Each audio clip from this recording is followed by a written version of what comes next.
At the box, we welcome to the NCAA Super Regionals presented by Capital One. Good things come to those who wait, and if that's the case, we're in for something great tonight. LSU fans have stuck around for this one. It's the number 12 national seed Kentucky Wildcats and the number 5 seed LSU Tigers from Alex Box Stadium in Baton Rouge. Here's a look at the bracket. Wake and Alabama have already played one. Wake leads that one. Texas leads. Southern Miss and Tennessee got interrupted by weather earlier today. They will pick up resume of that first game tomorrow. We got two of the best players in college baseball. Two-time Conference Player of the Year, Dylan Cruz, and SEC Pitcher of the Year, Paul Skeens, a couple of All-Americans for this LSU team. And with that, finally, welcome to Baton Rouge. Tom Hart alongside Ben McDonald. This is really David versus Goliath from a historical perspective. LSU has been to the College World Series 18 times. Kentucky has never been. Yeah, and if you look at it on paper, I mean, look, and I know Kentucky's the number 12 overall national seed, but LSU, 3 first-team All-Americans. Kentucky, 1 player that made second-team All-Conference. But this Kentucky team, they know how to win. They just do it a different way. And they're both just 2 wins away from making it to Omaha. Kentucky's got to deal with the best pitcher in all of college baseball. Paul Skeens leads the nation in strikeouts and just about everything else. Yeah, look, he got LSU off to a wonderful start in game 1 of their regional last weekend here in Baton Rouge. How about 12 punch-outs? Throws his first ever complete game, 9-inning complete game, 99 to third on the year, 179 strikeouts now. And he's got this guy playing center field behind him. These 2 guys could go 1-2 in the Major League Draft. Yeah, and look, we've never seen that before in the history of the Major League Draft, have a players gone 1-2 from the same team. We very well could see that this year. Dylan Cruz has been sensational for this Kentucky team. They had to go through the losers bracket in their own regional to make it to this point. Now, they've got some guys who have hit the ball well, including their catcher Devin Burks, who swung it really well last week. Yeah, he had an outstanding regional there in Lexington. 462, 2 homers. He had 7 RBIs as well. He even scored 7 runs for this Kentucky team. This is a Kentucky team that does it a lot differently than LSU. Burks had a big weekend. They actually hit the ball out of the ballpark, which goes a little bit against their identity. But this is small ball versus big ball at the heart of it. No doubt about it. LSU 126 home runs. Kentucky only 51. But when I look at Kentucky, I think about pitching. Number 12 ERA in the entire country. The number 1 defense in the entire country. And they will pressure you up. They can steal some bases. Number 1 in the SEC in that department. They are plenty hydrated here in Red Stick. And they are ready to rock and roll. Going to be a late night in Baton Rouge. We're here for the entire thing. Game 1 coming up next.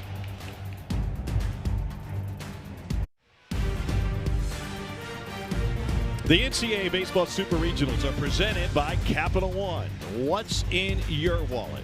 This is how the day started here in Baton Rouge, and the day continues into the night. These folks are ready to go, and so are we finally. Paul Skeens gets the ball for LSU, 11-2, 4th in the country in ERA, the nation's leader in strikeouts, approaching the all-time record held by Ben McDonald. 17 start this season. In 99 1/3, he's K'd 179. Yeah, and only walked 17. And folks, we always say big league stuff, but this is big league ready stuff. Fastball averages 98.5 miles an hour. There is one guy in Major League Baseball that's a starting pitcher that is doing that. It is averaging 98.5 miles an hour, and that's Hunter Green over at Cincinnati. That's what kind of fastball life Paul Skeens has. We are finally ready to go, about 7 hours late. The weather has cleared after a little bit of rain and some lightning in the vicinity. Tarp never came on the field, and we are ready to rock. Jackson Gray looks at a first pitch fastball at 102. Wow. You think Skeens is amped? Gray's had a good season, 5 home runs and 32 driven in, but he comes in a bit of a postseason slump, and now the count goes to 1-1. Another triple-digit fastball from Skeens. Senior from Wheaton, Illinois, was a great high school football player at Wheaton North.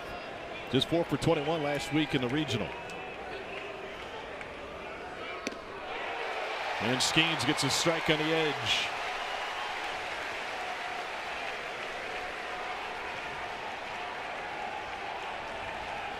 One of the strengths for this Kentucky team is the willingness to stand in and take a hit. Gray's been hit by pitch 25 times this season. One of the nation's leaders. Breaking ball misses low. Yeah, that's one thing offensively both these teams have in common. Kentucky been hit by pitch the 3rd most in baseball this year. LSU's number 4. Trey had a good series against LSU earlier this season, 5 for 12 in a series that LSU won, and he drives this one to center field, chasing Cruz back, but the park will hold it, and a long fly out to center field. We outlined Kentucky's offense for you. It is small ball at the best. Hunter Gillum, bats in the 5-hole. He's had a pretty good tournament.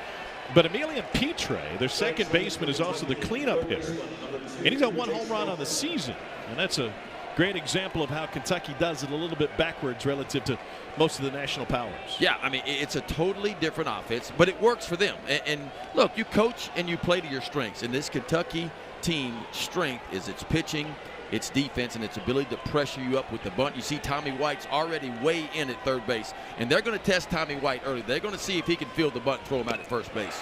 Chase Felker with a big swing and a miss. White's got 12 errors on the season, and they bunted against him in that matchup earlier this season. Senior from Princeton, Kentucky. Felker was 0 for 2 against Skeens in their earlier matchup this year. Yeah, this Kentucky team did a nice job against Paul Skeens. Matter of fact, in the regular season, they gave him more trouble than anybody. 6 1/3 Skeens went against Kentucky. He gave up 5 runs, 4 of which were earned, still struck out 13 and walked 1. Felker's got 5 bunt singles on the season, and he's ahead in the count now, 2-1. Out of Caldwell County High School, and then by way of Wren Lake Junior College, he was named to the regional team last week in Lexington, which the Cats went 4-1 after losing early, had to work their way through the losers bracket to survive and win, and they did it against, or in front of, I should say, 2 largest crowds in Kentucky baseball history. By the way, we're starting 7 hours late, and I don't know that there's an empty seat in this entire ballpark. I think the folks just had a little bit more time to pregame, if you will.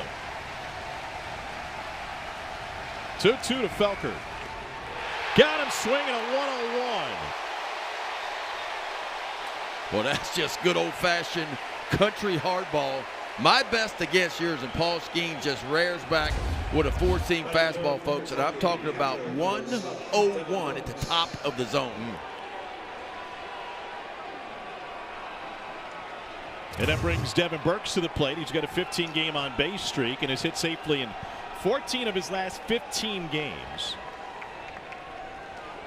Sophomore from Bradenton, Florida, and that 15-game stretch has bumped his average from 247 to 298. 1-0 the count. Burke second on the team with 8 home runs.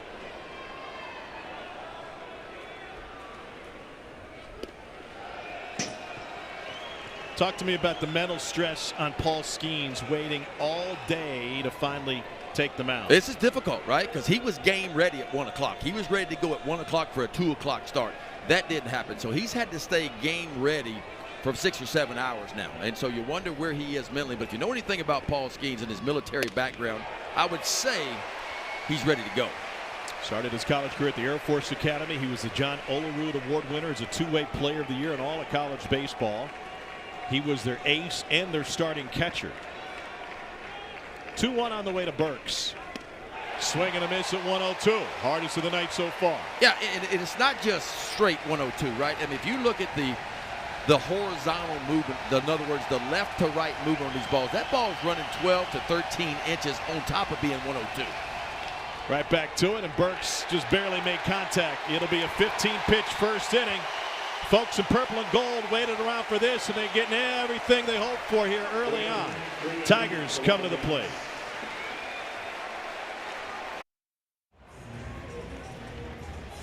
Two head coaches looking to take their teams to Omaha for the first time under their direction. Nick Mingione, the head man for Kentucky, had the Cats at this spot in 2017, lost the Super to Louisville. Jay Johnson has been to Omaha twice as a head coach at Arizona, looking to get LSU back there, but they consider their birthright here in Baton Rouge. Cruz is a leadoff man. Tommy White, third in the country, and RBI bats right behind him. That is a 1-2 punch at the top. And they're going to Kentucky's going to lean hard on their big senior pitcher, 6'4", 195-pounder Zach Lee. And that's who LSU will face. Zach Lee's had a really good year, 5-3 with a 3.7 ERA. That is outstanding. 67 1/3, 58 hits, 27 walks. He can strike you out, 73 strikeouts as well. He's a sinker slider guy. Going to use his two-seam fastball and throw a lot of sliders off of that. So he's going to work more east to west than he will up and down. And when he's on his game, he's creating ground balls, and he wants to keep the ball down to the bottom of the knees to keep the ball on the ground against this explosive LSU offense. It's a Kentucky team that started its regional play with the win against Ball State. Game 2 against Indiana was Lee's start. They took the loss in that one. He went 7 innings, 4 runs and 5 hits. Ready to go. Best position player in college baseball, Golden Spikes Award finalist Dylan Cruz will lead things off. He has hit safely, or pardon me, reached base safely in every single game this year and the last handful of last year. It's a 65-game on-base streak for Cruz, who hit .615 last week in the regional with a couple of home runs. Yeah, he put on a show in the Baton Rouge Regional last weekend. Kentucky playing him to pull on the infield, and the first pitch fastball from Zach Lee out of Effingham is in for a strike. They've got the second baseman Petre playing to the left side of the bag. Cruz third in the nation in batting average at .432. When these teams last met, Nick Mingione put Cruz on with an intentional walk in the first inning. He was hitting .550 at the time. Yeah, he was chasing Dave Magadan's SEC record at the time. Of course, he's fallen below that, but still a chance to set the SEC or the LSU record for a single season batting average. I think it says something, Ben, and you know this program as well as anybody, that by the time he leaves, especially if they make it to Omaha, he could leave as the best player in LSU history. I think so. It's a mouthful because of so many great players that have come through this program. But if you look at the complete body of work for 3 years and the different ways he can win ball games, I would say Dylan Cruz is the greatest position player to ever play at LSU. He's a 2-time SEC Player of the Year. No one before has ever won that honor in consecutive years. We've got him as the #1 overall MLB draft prospect. The accolades just flow around Dylan Cruz. Caught just a piece of that one. A .432 average. He's chasing the school record for batting average in a season set by Rafe Rhymes in 2012. Rhymes at .431. Cruz a tick better than that with records that date all the way back to 1949. Only 4 others in LSU history have hit above .400. Hammer to the left side. Diving attempt by Felker to knock it down, but no play. And Dylan Cruz starts off with an infield single. We asked him about this yesterday. He's got a high ground ball rate. He also has a huge average on his ground balls, and here's why. They are rockets. He barrels them up. And any ball hit over 95 miles an hour in Major League Baseball is considered a hard hit ball. And that's the point he made to us was, listen, I know I hit a lot of ground balls, and Kentucky hadn't played right. Had 3 infielders on that side, but he hits it hard enough in the right spot, and it's going to be an infield single. Now a 12-game hitting streak for Cruz, and here's the nation's 3rd best run producer in Tommy White. Cruz doesn't run a ton, 6 for 6, but they keep him close. But he certainly has the ability, if he wants to steal a base, a lot of times he can. White's got an OPS over 1100. He's got a 7-game hit streak and a swing and a miss. First team All-SEC, All-America, 5th in school history with his 93 ribbies. Transferred in from North Carolina State, where he was the ACC Freshman of the Year. Homered 27 times last year for the Wolfpack. To third again. Felker bobbles, goes to second for 1. On to first, and Kentucky gets a 5-4-3 twin killing here in the opening frame. Well, there you go. There's your #1 defense in the entire country showing up in a big way. And boy, the beginning and the end of this was outstanding.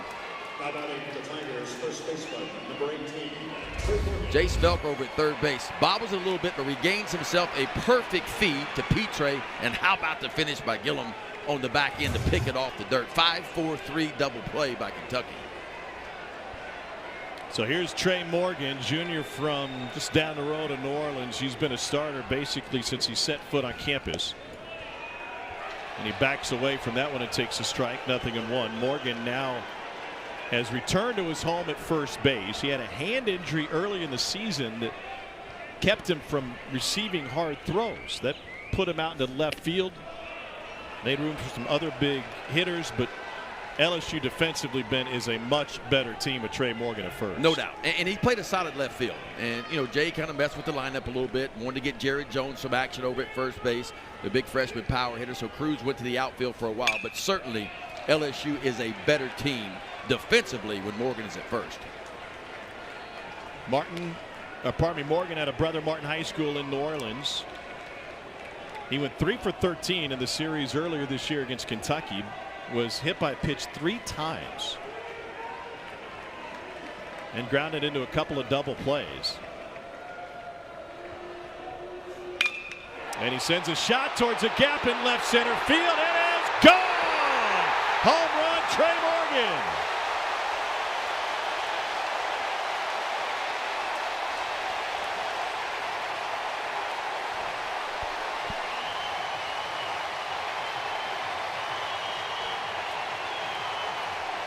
And with all the damage doers at the top of the LSU lineup, it's Morgan with his 8th home run of the season that gets the Tigers on board. That's sometimes what happens, right? You take a breath, you get past Cruz and White, and sometimes you relax. And this lineup for LSU can beat you 1 through 9. Trey Morgan with his 8th long ball, his 45th RBI of the year. Here's a guy who can run into one. Hayden Travinski hits a home run once every 8.2 at bats. Junior from Shreveport has really come into his own late in the season.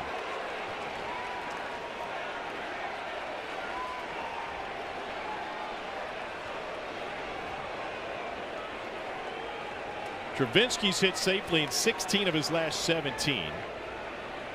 2 of his 10 home runs have come in that span. He's finally healthy, telling us yesterday 3 different knee surgeries, shoulder injury, concussion. He's been through everything, and finally late in the year he sidled into Jay Johnson's office and he said, "Coach, I'm healthy, I feel great, I think I can help."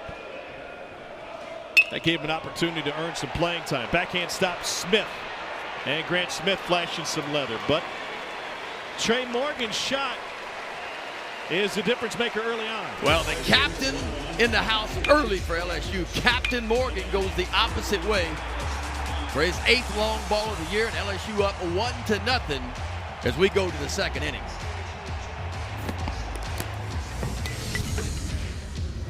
Take you back to mid-April, 3-game series here at the box. LSU won 2 of 3, including a 16-6 win in Game 1 before Kentucky pulled ahead in Game 2.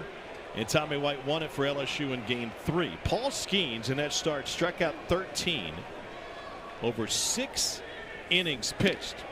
And that game was basically over in the first 2 innings. It was 11-0 LSU. Yeah, did give up 7 hits, and that's the most hits he's given up in one single start this year. But, as you mentioned, the game was out of hand early. This is Emilian Petre, sophomore from Quebec, Canada, .322 average with 1 home run in the cleanup spot. Part of this sensational middle infield for Kentucky with Grant Smith playing shortstop. Boy, that defense was on display too in the bottom of the first. 2 outstanding plays by this Kentucky defense. Foul back, 2-2. Paul Skeens going to throw that fastball about 68% of the time. Opponents hitting .211 off of it. The slider he'll throw 26% of the time, and opponents only hitting .072 on his breaking ball. Few changeups, about 6% changeups. Grounded to the right side. Here's Morgan with an easy scoop. 1 down. And Hunter Gillum coming up. At the plate for the Wildcats, first baseman, number 14, Hunter Gillum. Gillum's riding a 4-game hit streak. He's a 5th-year senior from Farmville, Virginia. Stayed in Farmville to attend Longwood, which was his dream school. Was a walk-on at Longwood. He said he dreamed of playing there because every day he'll go right by the ballpark. His family lives so close to campus and right across the street from the baseball stadium there that his mom could hear the starting lineups being announced over the PA system, and would tell him when he got home from school it's time to go over and watch a game in Longwood. And he chops one to short. Here's Jordan Thompson. 2 down. Skeens has retired 5 in a row.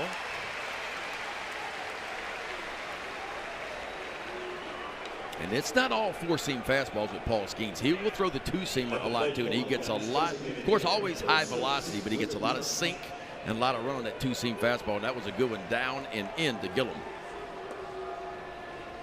This Reuben Church, junior from Merrillville, Tennessee. And the first pitch is sky to center field. Dylan Cruz stumbled, regains his footing, charges in with the wind blowing, and takes care of it. Only 8 pitches for Skeens in the second. He's got it on cruise control. 1-0 LSU.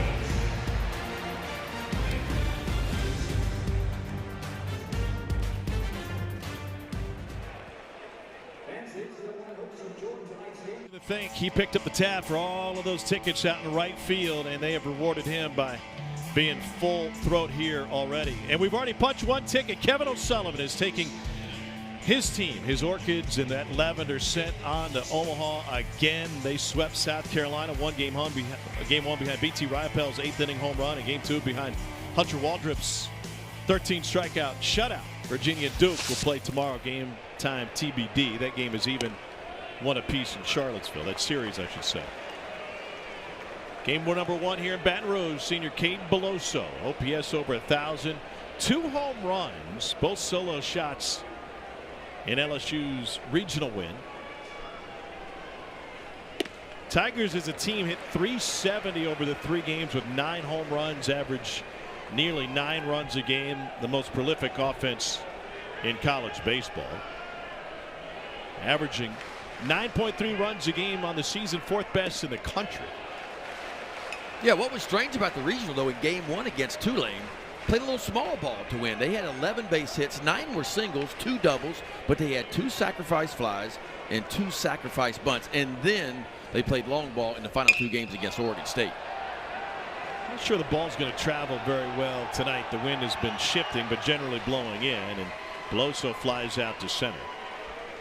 Yeah, it was kind of blowing in when the game began, and now we're getting that more traditional wind you see in Baton Rouge this time of year. Kind of that south wind, southeast wind starting to push out a little bit towards left field, left center field. Certainly advantage for the right-handers if they can get it up to the pool side. A little bit tougher for the left-handers. They'll be hitting it into traffic when it gets in the air. Here's Gavin Dugas. Second baseman hitting .286, 14 home runs. He's been the linchpin for this team. You talk about Cruz and White and Skeens.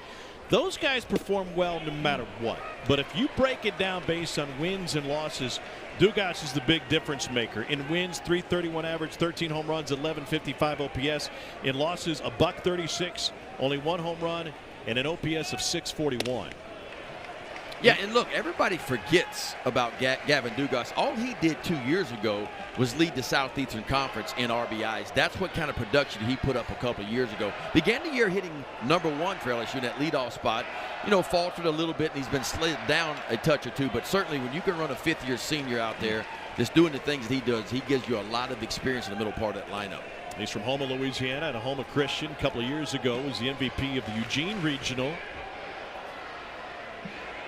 And that year he led the SEC in RBI. He was also 3rd in home runs and 4th in slugging. 2-2 on the way. To short. Grant Smith gathers and takes care of him. 2 down. Well, Zach Lee's doing exactly what he wants to do. A lot of 2-seam fastballs. He's creating those ground balls he wants to. Now, he got one up to Trey Morgan, and it cost him with an opposite field home run. But for the most part, he's doing what you thought he would do. Fastball is going to be, average about 91. He'll show you a 92 or 93. The slider is definitely the best pitch for him. It's swung and missed 36% of the time, and opponents hitting 159 off his slider. Here's Braden Jobert. And there's that slider, and there's strike 1. Jobert from down the road in Slidell, Louisiana, hitting .305 on the season. That jumps against righties, hitting .341. He had one of those 9 home runs in the regional. Yeah, Jobert had a big year for LSU last year. 18 home runs for him last year, 11 so far this year. Game-winning solo home run in the bottom of the 8th against Oregon State in the 1-0 game. That was a 6-5 win for LSU. 1-2. Talked about these teams having almost opposite offensive identities. It's almost as if Lee and Skeens have opposite pitching identities. Yeah, I mean, it's almost and look, Paul Skeens, look, what has he got? 17 walks in a year, so he has outstanding control. But certainly Zach Lee lives with that two-seam fastball and that slider. He wants to stay down, and we said early, the key for him is creating ground balls. He's gotten 4 outs with his ground ball so far, including a double play in the first. 2 balls, 2 strikes.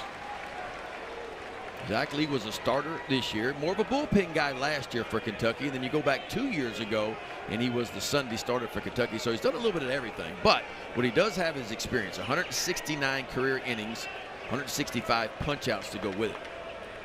Senior from Effingham, Illinois. And he just missed with the breaking ball. Scott Latendre is our home plate umpire. Yeah, if I'm on the bump, I need that one. Like, I want that one. Well executed by Lee. First full count of the night.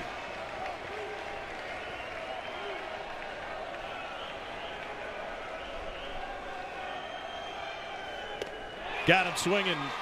92-mile-an-hour fastball. That's 10 ticks below Skeens, but just as impactful. 2 innings complete. 1-0 Tigers.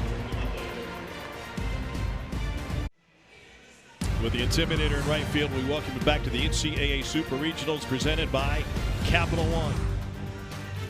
Super Regionals coverage for all 8 sites continues tomorrow on the ESPN family of networks. LSU with a 1-0 lead here. Weather pushed us back by 7 hours tonight. Weather also impacted that series in Hattiesburg between Southern Miss and Tennessee. They will restart game number 1 tomorrow, then play game number 2. For more information, visit ncaa.com, the home for all 90 NCAA championships. Ryan Waldschmidt in the 7-hole leads off for Kentucky. And the first pitch low. Waldschmidt 1 for 3 against Skeens earlier this season. Sophomore from Bradenton, Florida. Homered in the regional action for Kentucky. And he sends a high chopper to left side. Thompson with a backhand stab. And too late to get Ryan Waldschmidt. Yeah, Waldschmidt can run. 17 for 19 in stolen bases for him. And just a high chopper right in front of home plate. I tell you, Jordan Thompson did all he could do to range to his arm side in the hole across the diamond, but not nearly in time. So a good start for Kentucky here at the top of the 3rd. Watch Jordan Thompson range to the backhand side. Picks it right off the dirt. A strong throw across the diamond.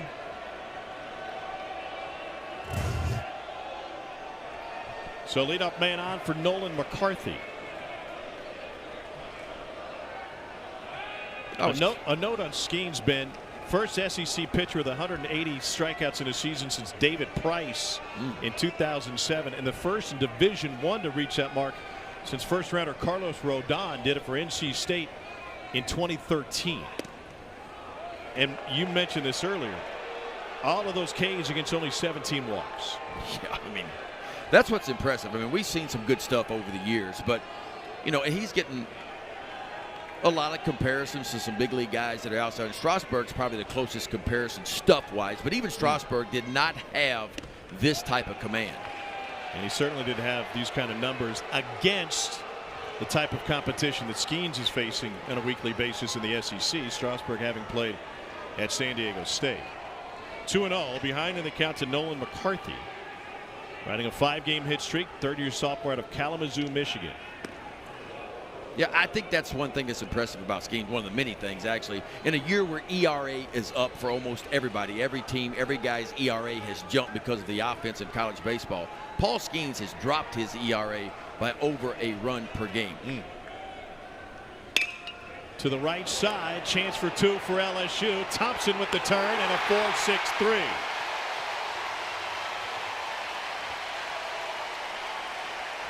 Only the 30th double play turn by LSU this season. Yeah. Among the 16 teams left, they're 12th in the country in turning batted balls into outs. Yeah, Dugas goes right here. The feed wasn't a great, little bit to the center field side, but Jordan Thompson makes up the difference because it is a real cannon cone across the diamond. And so with the bases empty now, here's Grant Smith, who's in the 9-hole for the 57th time this season. Senior from Albuquerque, New Mexico, squares the bunt and takes a fastball at triple digits for a strike. Yeah, I wanted to see what Kentucky's approach was going to be. Were they going to try to take some pitches? Were they going to try to drive the pitch count up against Paul Skeens? They've not done that so far. They have been very aggressive early in the counts because Paul Skeens does throw a lot of strikes. And Smith pops it up to center. Cruz on his horse and drifting back. Dugas handles it. Another quick inning. Only 7 pitches needed for Skeens. We'll talk with Kentucky head coach Nick Mingione about his squad's approach against the best pitcher in the game. Back in Baton Rouge, Tom Hart and Ben McDonald happy to be joined by Kentucky head coach Nick Mingione. Second super regional for Coach Mingione in this Kentucky program. Next 7 hours sitting around waiting to get this thing started. How does that impact your team and your guys? Well, you know, for a while there, they started calling me the Grim Reaper. I mean, Ryan Hagenau was being like, Coach, and he's looking at me and he's like, you're the Grim Reaper. I'm like, I'm just delivering a message. I mean, come on. No, but thankful that we're playing. You know, long day at the ballpark, of course, but glad we're getting the game in. Coach, y'all had a good bit of success against Paul Skeens when y'all came here back in April. Put 5 runs on him. He gave up 7 hits and 6 in the third. What's the approach against him tonight? Well, you know, obviously he's got electric stuff. I mean, I think he was pretty amped up in the first there. But we got to do what we did last inning. You know, we got to get the leadoff guy on. And then depending on the personnel, I mean, we had a chance right there. Leadoff guy on, and we had to count 2-0 in our favor. And, you know, when you get your pitch, you got to get it. Like, you ain't going to give you many. So you got to stay on the pitch you're hunting, and when you get it, don't miss it. Go get it. Nick, we appreciate your time. Thank you. Yeah, thank you, guys. Nick Mingione, head coach of the Kentucky Wildcats. They've been aggressive. He's only thrown 10 pitches per inning on average. Skeens at 30 through 3. That includes 15 over the last 2 innings. Zach Lee going to work against the 8-hole hitter Jordan Thompson.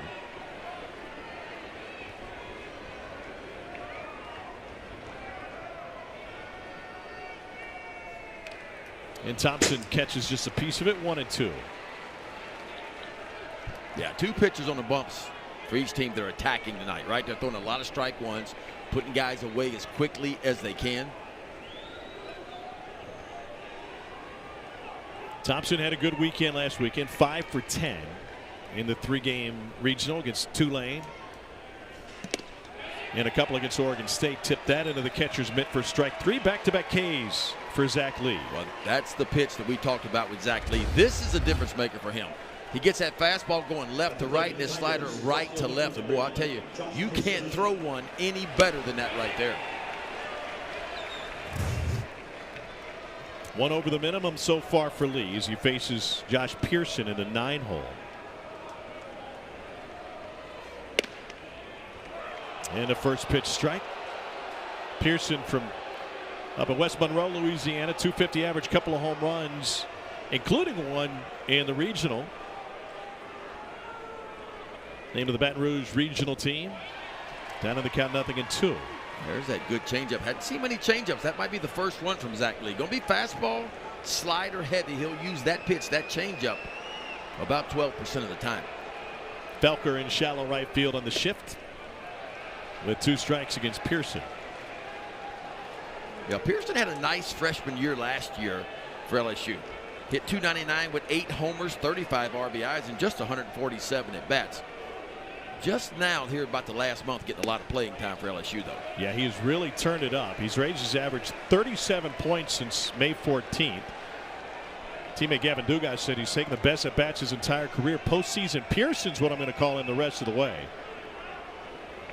Put postseason in front of your name. That's a great nickname. Yes. Swing and a miss. Lee's got 3 straight strikeouts. He's doing his best Paul Skeens impersonation. Yeah, I tell you what, he's telling Paul Skeens, hey, I can punch you out too. This is a really good little backdoor breaking ball. Just dots it right on the outside part of the plate. LSU saw Zach Lee back in April when Kentucky came to Baton Rouge. He came in relief. 1 1/3, gave up 4 hits, 3 runs in his relief appearance. Dylan Cruz fouls one off. It was the only relief appearance of the year for Zach Lee. And they told us the reason why is it was a Thursday, Friday, Saturday start versus what they had the previous week, which was a Friday, Saturday, Sunday. They didn't want to short him and start him because he pitched Sunday the week before, so they just put him in the bullpen. And this is a deep pitching staff for Kentucky. I mean, they have 8 or 9 guys that can really do it. We mentioned it earlier. I mean, it is the number 12th ERA, rather, I should say, in the entire country. You look in the SEC, it's towards the top when it comes to ERA. Here's the 0-2. Cruz lets it go eye high. One of the things that Nick Mingione and Dan Rosella's pitching coach do really well is they don't let their guys get exposed. In that regard, Zach Lee finishing his first trip through the lineup. I don't know that we're going to see him out there for an awfully long time. Well, if he keeps spinning that breaking ball to the outside part, because he's accumulated some innings this year, 67 on the year, and I think they're going to ride him until they feel like the stuff is starting to go away. And LSU's been really good this year, like a lot of veteran offenses, as kind of going to school the first time through and making some big adjustments the second time through. And I think that's what you're talking about with Nick Mingione, and that's what he's worried about. What kind of adjustments will LSU make the second time through? Dylan Cruz single in the first inning and a hot shot to the third baseman Chase Felker.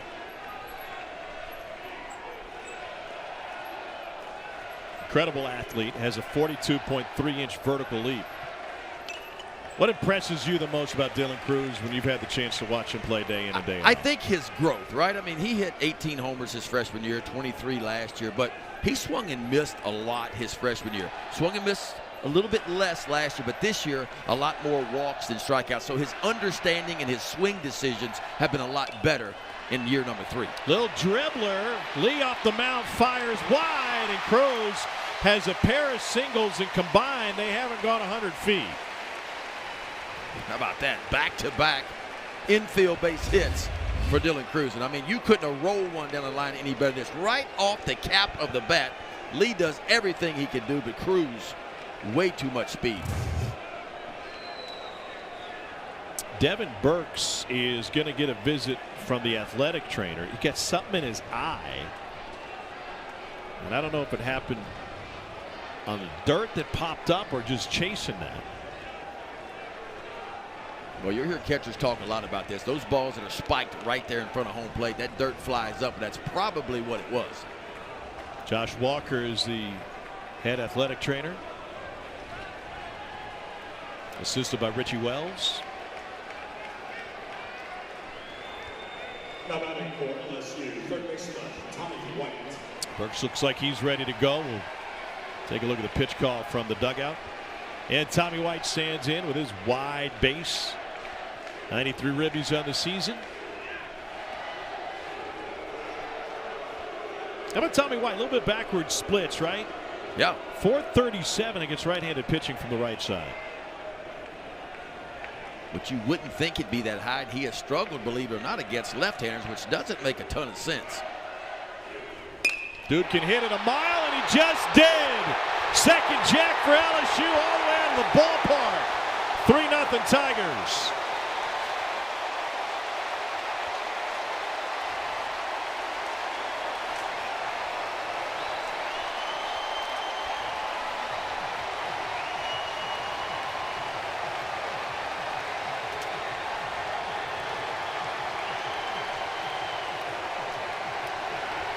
Tommy Tanks with his 21st of the season, and the 2-out infield hit for Cruz allows Tanks to do damage. You talk about a tank, too. He just goes down and sticks his nose on his two-seam fastball and finds the barrel. He knew it.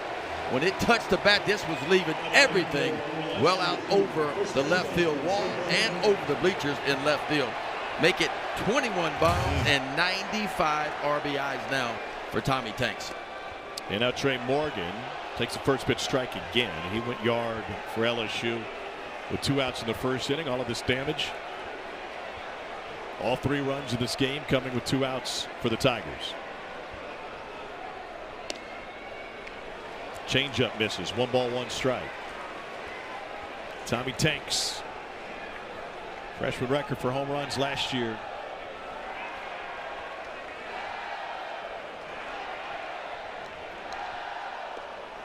Yeah, I mean, we talk a lot about the home runs and the production, but you forget Tommy Tanks can hit, too. The batting average last year, 362 at NC State his freshman year. Comes into this one hitting 378. So it's, while he can bang it as well as anybody can, it's a high batting average, too. Trey Morgan is trying to hit that one into Tiger Stadium, 2-2.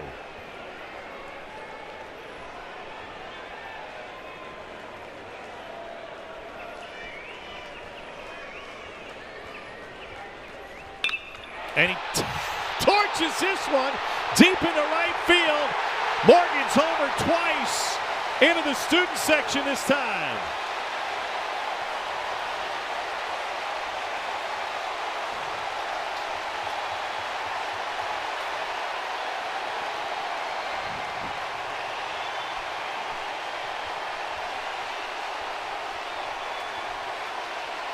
Seven home runs on the season, 2 and 2 plate appearances tonight. Well, how about that move to the baseball? Watch him get his hands in tight to his body on a breaking ball left, up and in, and finds the barrel. And the captain is in the house for the Tigers so far tonight.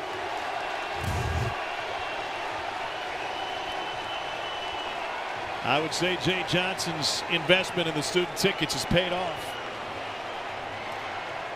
Dan Roselle, the Kentucky pitching coach, chatting with Lee.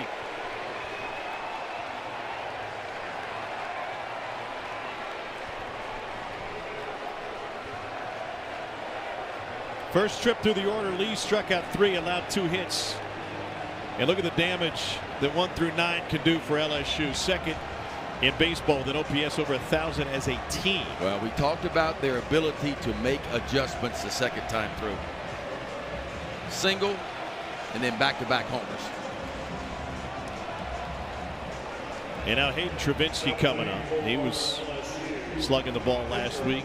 Ben, it's about time to talk about what Kentucky needs to do from a gamesmanship standpoint, because they're down 4-0 against the best pitcher in college baseball. And at some point, you turn your attention not to winning tonight, but to winning the series, which is the ultimate goal. No doubt. So how early does that change when you're down 4-0 against Schemes? I think you wait and see if your offense can do anything at all. And I think when you start to get to the 5th inning and your offense is not doing something, then I'm not going to say you throw off, but what you do is, Kentucky's deep. Like, they got 8 real dudes that they can pitch for them. And maybe you bring in your 9th guy and you say, okay, if we have an offensive explosion, great. But I'm going to save some bullets. I'm going to save all my best arms for the final 2 games. Swing and a miss now for Travinski, sitting on 10 home runs.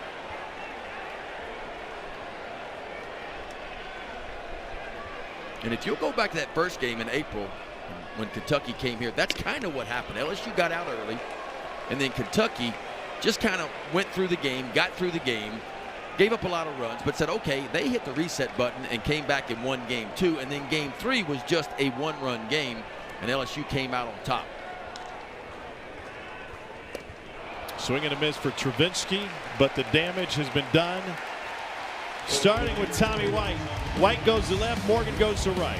Yeah, Tommy White, just a fastball goes down and sticks his nose on that one. It went out of everything. And Trey Morgan, a hanging breaking ball, puts a barrel on his second long ball. LSU up 4-0 through 3.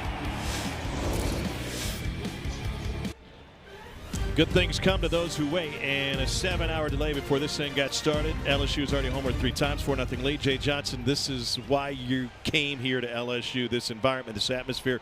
You've seen it already multiple times tonight. What kind of lift does this give your program to have a 9 o'clock start in this place exploding at the seams? Yeah, massive. Big hat tip to the fans for sticking around. And, yeah, I hope every good player in the transfer portal is watching this right now, because this doesn't exist anywhere else. Always selling. Coach, what do you think? I mean, how do you guys go through a rain delay like that? I mean, what's the process like with your guys? And certainly your starting pitcher, Paul Schemes. Yeah, we got a veteran team. They know how to handle themselves. We have a couple meetings throughout and just kind of a couple check-ins to not get too far away from the mindset we need to come out and execute when they say go. Jay, thanks for your time. Thanks. We appreciate it. The recruiting never ends. Here's Jackson Gray. And the first pitch misses up to Gray, 1-0. Flew out to center field in the first inning. Skeens 7 pitches in the third, only 8 in the second. And Gray fouls one off. So Kentucky needs something to happen top of the order, second time through against Paul Skeens. And we'll here. see what kind of adjustments they can make. You know, can Kentucky make some adjustments? Skeens has kept his pitch count down so far. I mean, he's only, 32 pitches here into the fourth inning. Gray is a former Division III player. He started his college career at Washington University in St. Louis. He was joking around with the team. You know, they only have a couple of guys who have postseason experience. He said, don't forget about me. We played in a D3 regional. And that's true, except they played in front of 400 fans at Wash U. A little bit different here.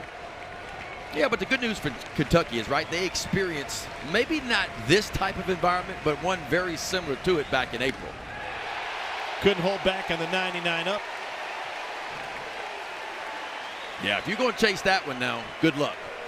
Because I'm going to tell you, there's nobody standing in the batter's box anywhere that's going to catch up to 99 up there.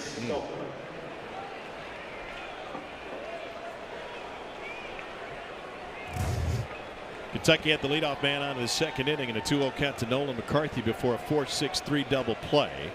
And Paul Skeens, thanks to the double play, has faced the minimum. Jace Felker was his first strikeout victim.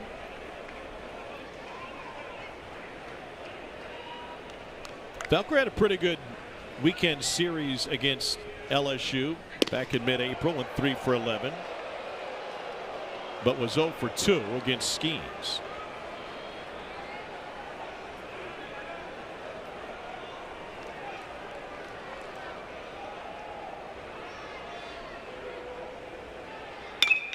And this ball's lined to left field. Pearson back into the corner. Made it look easy. 2 down.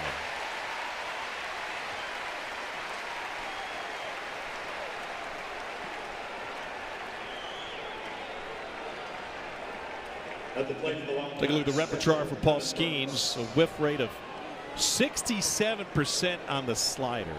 That is otherworldly. Well, to give you an idea, the average college pitcher swing and miss on the fastball, about 18%.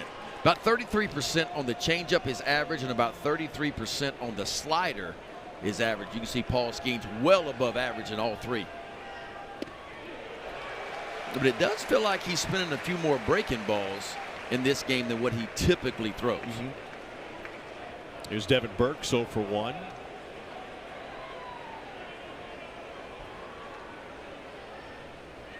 And correct me if I'm wrong, Ben, but this is his first repeat opponent since he's been in an LSU uniform. And so maybe they feel like he needs to spin a few more breaking balls. But look, when you throw 101 and you back it up with a breaking ball that's 83, just the speed difference alone makes it very difficult. The short, Jordan Thompson. Everything going LSU's way tonight.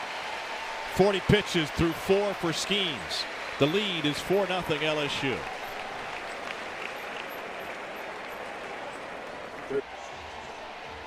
It's a 4-0 lead for LSU. Game 1 of this best of 3 Super Regional. Winner goes to Omaha. Sunday Night Baseball will be in the Bronx as the Yankees finish up the weekend series with the Red Sox. 7 Eastern, 4 Pacific on ESPN. ESPN Deportes and ESPN Radio. Coverage begins at 6 with Baseball Tonight's Sunday Night Countdown. Yankees won 3-1 tonight. Rafael Devers homered. He gives them 21 against the Yankees, 3 more than any other opponent, and the most by any player against the Yankees since Devers made his debut with the Sox in 17. Who's leading the East? Well, the Tampa Bay Rays are leading the East, but the Baltimore Orioles in second place in the East, and the third best record in all of Major League Baseball. Here's Cade Beloso to lead off the 4th inning. Flew out to center field his first time up.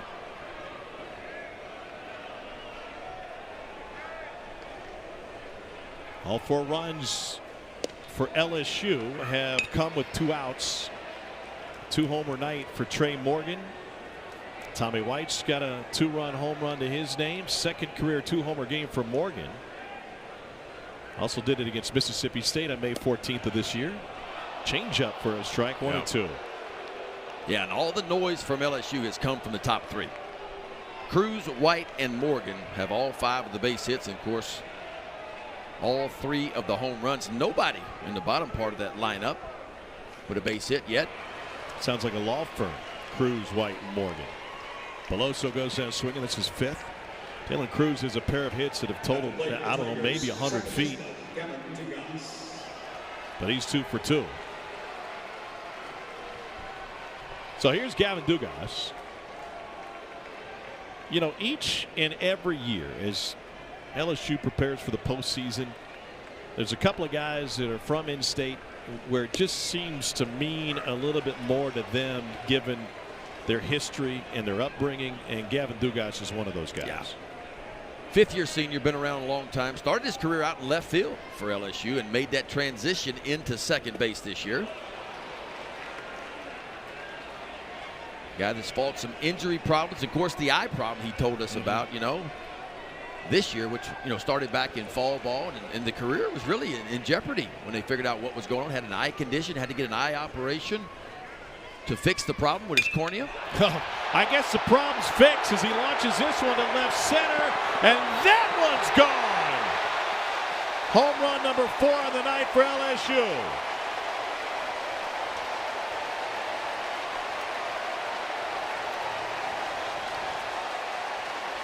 Yes, I would say, Tommy, that he's seeing it pretty well right now. Had 2 base hits in the final game of the Baton Rouge Regional. One was a home run, another home run, and boy, you talk about trying to get up in the zone, but the ball never got there. Set right in the heart of the plate, and the 5th-year senior Gavin Dugas quickly turns it around with his 15th pump of the year, and LSU up 5-0 now. It's a guy who's been obsessed with LSU baseball since guys like Mason Katz and Alex Bregman were here. When he was in middle school in Houma, came to Baton Rouge. He called Baton Rouge the big city.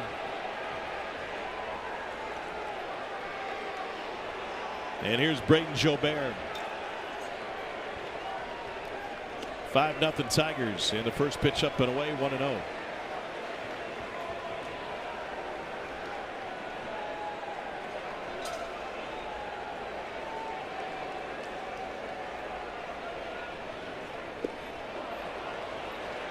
Zach Lee had allowed 9 home runs all season through 14 starts. He's allowed 4 tonight. Yeah, LSU just in one of those grooves right now where if a mistake is made, they're putting a barrel on it. Jobert struck out swinging to end the 2nd at a North Shore High School down in Slidell, Louisiana. Then he went to Nichols to start, and then Delgado. Originally, this is how long he's been around. He originally committed to Alabama 2 coaches ago. That's when Greg Goff was there. Strikeout number 6. Of course, in college baseball, guys commit when they're in 8th grade. So yeah. Now batting for the Tigers, shortstop Jordan Thompson. Here's Jordan Thompson. You heard Jay Johnson put out a call during the interview to all the guys sitting out there in the transfer portal. This is an LSU program that truly recruits nationally. They got Thompson out of California, out of Chula Vista, and Helix High School. And I was reminded of that. Did you see the Bill Walton documentary this week on ESPN? Yeah, I did see that. Bill Walton was out there dunking on dudes wearing a Helix High School jersey. He and his brother went to Helix, along with his brother Bill, along with guys like Reggie Bush, quarterback Alex Smith, Dennis Hopper out of Helix High School. That's some real dudes there. Mm-hmm. You know, and of course,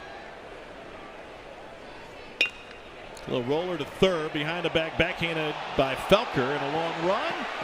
And it's a foul ball. You know, Jay Johnson, of course, has the West Coast ties, right? 5 years at Arizona, 2 College World Series appearances, and so he's going to continue to have ties and be able to recruit and pull kids all the way from the West Coast. But we're seeing that more and more down in the Southeast. We're starting to see more of the West Coast kids make their way into the Southeastern programs.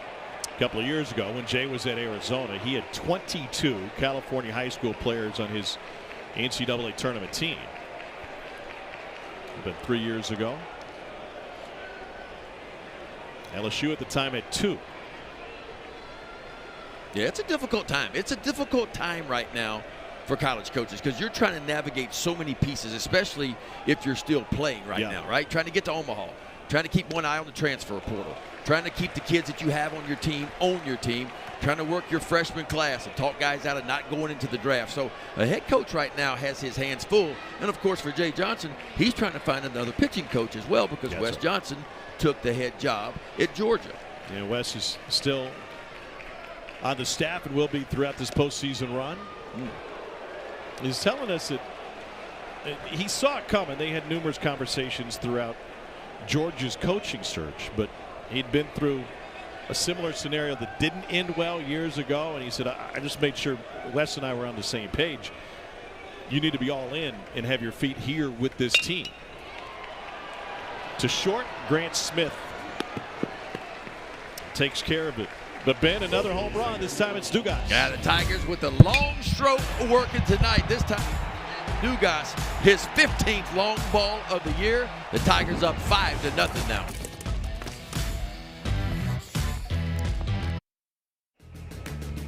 $5-0 lead for LSU on 4 home runs. That's all the run production for the Tigers. We punched another ticket to Omaha. Kirk Saarloos and his Horned Frogs have knocked off Indiana State in a 2-game sweep. And so TCU on the Florida side of the bracket. Yeah, TCU. Meanwhile, Oregon leads Oral Roberts 1-0. Well, how about the comeback from Oregon last night, right? Down 8 to nothing in the 4th or 5th inning and began a comeback. Got into the bullpen, didn't they? During that commercial break, Nick Mingione was over talking with the umpires, including Scott Latendre, the home plate umpire. Here's Emilian Petre. I don't know what the complaint from Mingione was, but Kentucky's got to find something to break up the rhythm of Paul Skeens, who's faced the minimum through 4. Leadoff single from Waldschmidt in the 3rd, but then a double play. Yeah, he's kind of just had it on cruise control. And there's the first changeup of the night, 91-mile-an-hour changeup. So I'm seeing a few more off-speed pitches against Kentucky than what Paul Skeens typically throws. Pitch count has stayed down. Breaking ball for strike 3, 3rd strikeout for Skeens. That's just not fair. Changeup runs down and away at 91. Then he goes a little east to west on you, just bends a breaking ball right in there for strike 3. Paul Skeens' 3rd punch out of the night. Now, he doesn't throw the curveball very often. Only 39 of them all season. It might be how his breaking ball is classified, but is there a difference? Will he throw it some, or is it just a slider that's got a different shape? No, I saw him in the middle part of the season actually break out a true curveball. You know, he's kind of in that sweeper phase, right? He kind of redesigned his slider. And of course, Wes Johnson, coming from the big leagues, taught him that sweeping slider that's, taken over the craze of Major League Baseball the last couple of years. But he will throw a traditional slider. As you mentioned, doesn't throw it very often, but he'll take a little bit off. So the hard slider is about 85, 86, the sweeper is. And then the curveball will be more like 82, 83, and just show you a little bit different shape than the slider. Josh Parmy swinging a miss there for Hunter Gillum. And the count goes to 1-2.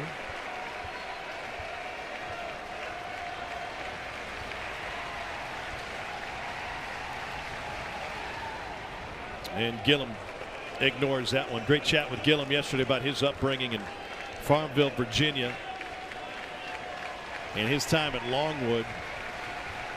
And here he is now, starting in a super regional against Paul Skeens and LSU. And a check swing. He went. Back-to-back Ks for the first time for Skeens tonight. And if Skeens gets this one going, you can forget about it. You got to chase 100, and he can turn it right to left like that. Anything turned like that should have a blinker on it.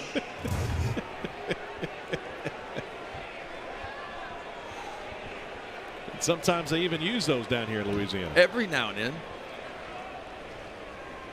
Reuben Church. And Skeens is really in a rhythm now.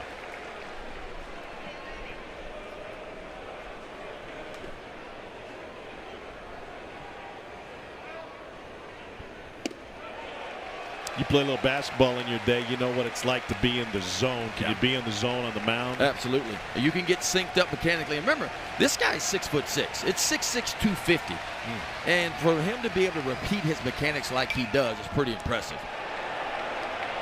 Church into center. Cruz couldn't find it. That one's going to fall into no man's land. It's not the first time Dylan Cruz has had a hard time seeing the ball off the bat tonight.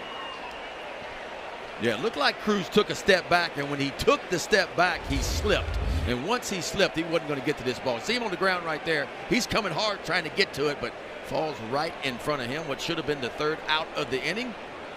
And maybe, just maybe, this is the break Kentucky needs to try to get something going. He also slipped on Church's pop-up to center in the second, but was able to recover in time to come in and make the play. So a 2-out bloop single for Ruben Church brings Ryan Waldschmidt to the plate.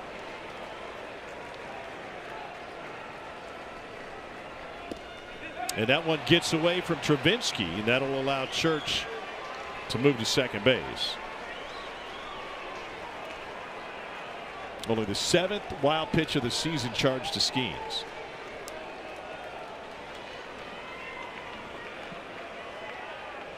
Five games in the Lexington Regional, and Kentucky homered 6 times. They only laid down 2 sacrifice bunts, but they were hit by a pitch 22 times. 10-1 game, one off the NCAA record. Tough the volunteer to get plunked by triple digits. Yeah. Sometimes you don't have a choice. When it's 100 and 101, you don't have time to get out of the way. But Kentucky, they are a tough bunch. They will not move on anything. Talk with Nick Mingione about their approach. When the ball's coming inside, you're only allowed to move one of 2 things: your hands or your head.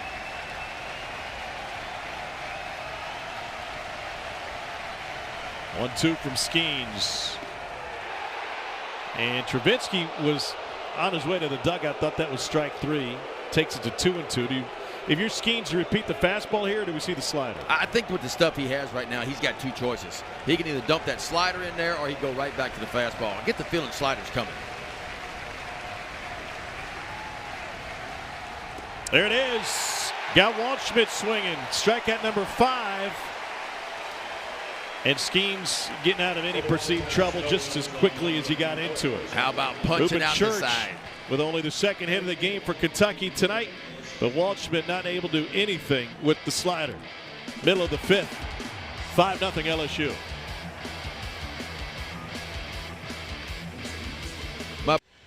Welcome back to the NCAA Super Regionals presented by Capital One. Tom Hart alongside Ben McDonald, our sensational crew here in Baton Rouge. It's just been through a long, long day. Paul Skeens trying to make quick work of Kentucky tonight.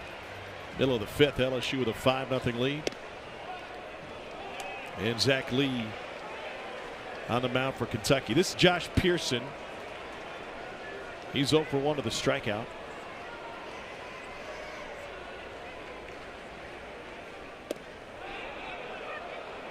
Pearson wears a t-shirt under his jersey that says "Do damage."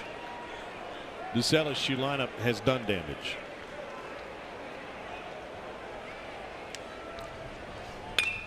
And he does damage with this swing. Another jack for the Tigers.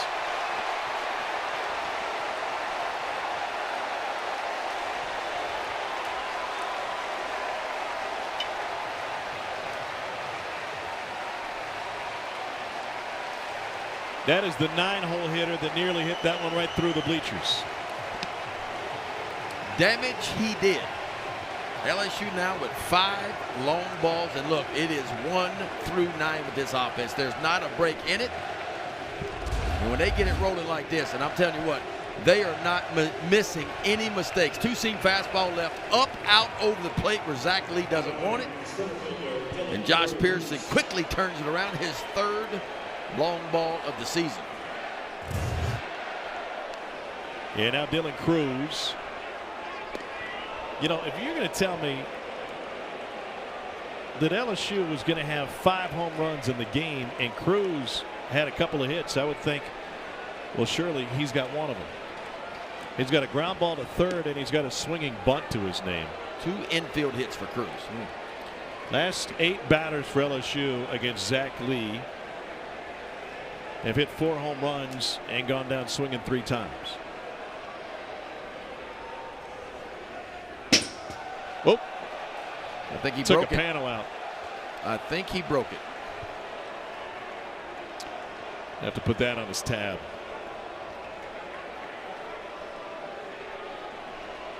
Petrie playing to the left side. Nobody out. Base is empty.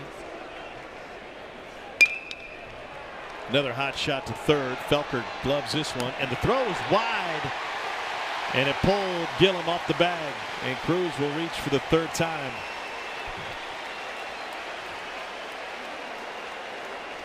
Charge Felker with his 12th error of the season on this wide throw. Yeah, ball hit hard. Just a 2-hopper. Does everything right, but this throw kind of sails on him towards home plate. And Gillum, the first baseman, not able to make the tag. It's Cruz getting down the line. And here's Tommy White.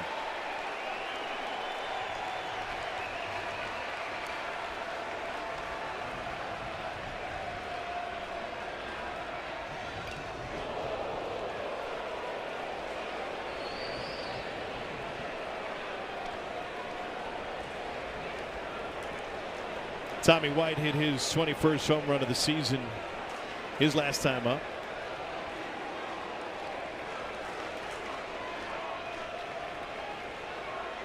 He hit that one all the way to Zachary. It's the right direction, right? Zachary? You got it right. Right that way. Over towards the new bridge. That's the new bridge. It's the newest bridge. Although it's got some years to it, it's still newer than the old bridge, which is just north of there. Seth Lowe getting loose for Kentucky. 1-2 to Tommy White.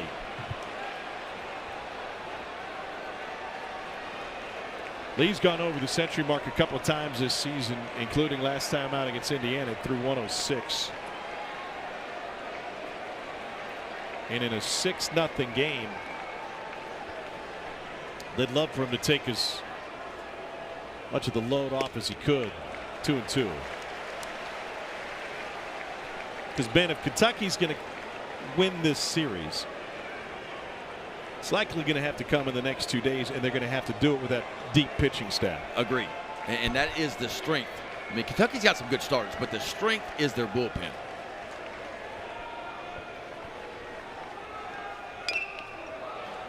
I mean, Mason Moore was unbelievable in the region.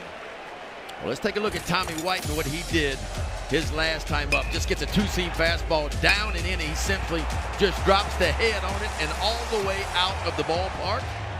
His 21st long ball of the year, his 95th RBI for Tommy Tanks. LSU has 131 home runs this season, tied for the 3rd most in school history. Think about that.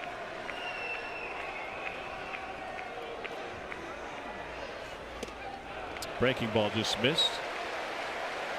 I'm not sure it was Zachary. I think he may have hit that thing to Slaughter. You know where Slaughter is too, up Highway 19? That's right. Yeah, going right up 19. I know where that is. Don't go fast through there. There's not a red light, but there's plenty of cops around there. Duly noted. Tommy White sends a line drive to left and gets down for a base hit. He is 2 for 3 in this one. And that'll bring up Trey Morgan, who for the 2nd time this season has a 2-homer game. And Ben, he's gone both directions. Yeah, he can do it. I mean, that's where he's kind of made his living at LSU, being able to use the opposite field. He powered that one out in his first at bat, and then gets a hanging breaking ball, gets those hands into the body, he finds the barrel. That was his 9th home run. So back-to-back jacks in 2 at-bats for the captain, Captain Morgan.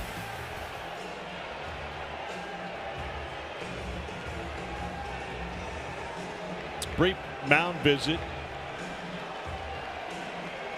with Burks and the rest of the infield.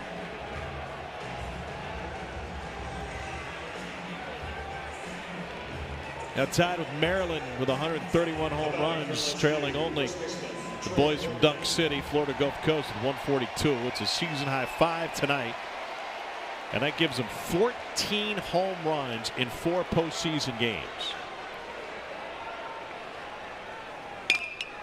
Sharply hit to the left side. Cruz around third. He'll be waved home. The throw from Walter-Schmidt gets cut off, and Morgan's got his third ribby of the night. Well, have a day, Trey Morgan, huh? And that's what makes him so good. You remember his freshman year, Tommy. He hit 400 in a 30-game SEC schedule his freshman year. And you knew he could really hit. The bat-to-ball skills are elite for Trey Morgan, and that's what he's done throughout his career. He's been able to use the opposite field as much as anyone.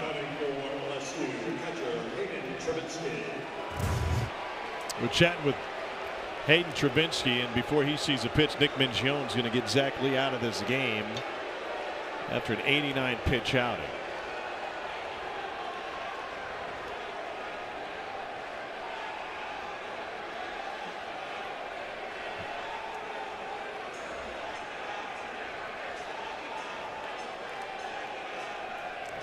Must be frustrating for Zach Lee because Ben, early on, outside of the Morgan home run, he did his job first trip through the lineup. Yeah, I mean, he's able to keep the ball down. If you'll go back and look, the home runs, other than Tommy White's, have been pretty much elevated up, out, over the plate. We said the open. If Zach Lee is going to have some success, it's going to be because he stayed down in the zone. So the Cats will go to the pen, and that'll be the end of the line for Zach Lee. Tell you about the new guy right after this.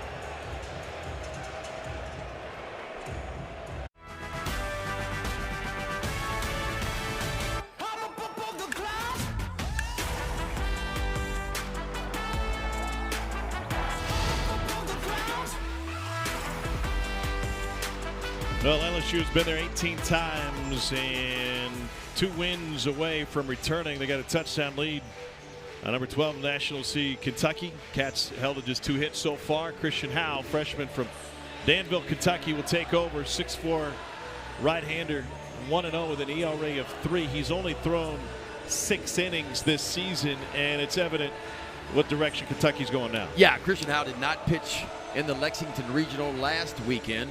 The only 6 innings of work, and it's kind of what you thought you would see from Kentucky if LSU got out early, and they certainly have. Is maybe you see some guys that don't get a whole lot of action. You just try to get through the game. You save the bullets that you have in that bullpen, and you try to make a run. Christian Howe, 4-pitch mix, fastballs 88 to 91, 2 different breaking balls, and a changeup. His changeup is his best swing and miss pitch. He was a star at Danville High School. And he'll face Hayden Travinski here. Garth Brooks calling Baton Rouge during that pitching change. And as LSU fans trying to call Omaha once again. Travinski 0 for 2 in this one.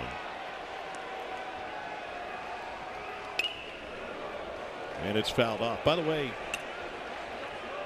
it bears repeating that the number 1 seed has been upset in the Super Regional round each of the last 3 tournaments, including 2 years ago. An Arkansas team that was number 1 from beginning nearly to end. And they lost their first Super Regional game to NC State by about 20. And NC State, pardon me, they won the first game against NC State by about 20. Then NC State came back and won the final 2. The game 1 winner wins 79% of Super Regionals. But there are certainly exceptions. Travinski hit by a pitch, and the bases are loaded for LSU with Cade Beloso coming up.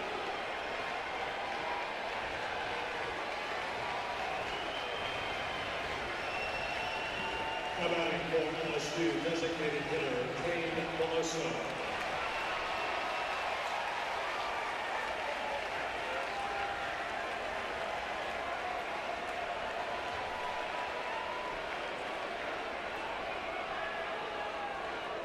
Cade Beloso is 0 for 2 in this one. He doesn't have a hit with the bases loaded this season.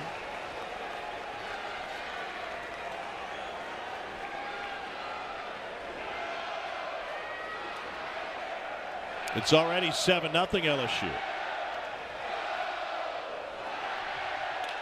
And Beloso golfs this one, foul territory on the left side. Felker through the coach's box. Big out. 1 down with Dugas coming up. At the plate for the Tigers, second baseman Kevin Dugas.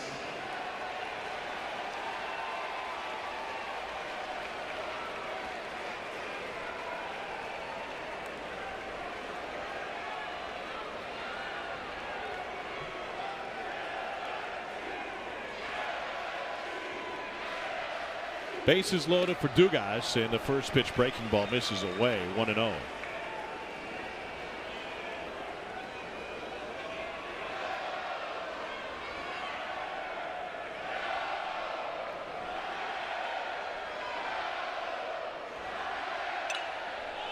And Dugas pops it up. Burks gives it a look, called off by his pitcher, and a catch made by Howe. The infield fly, 2 down. Bases remain loaded now for Braden Jobert.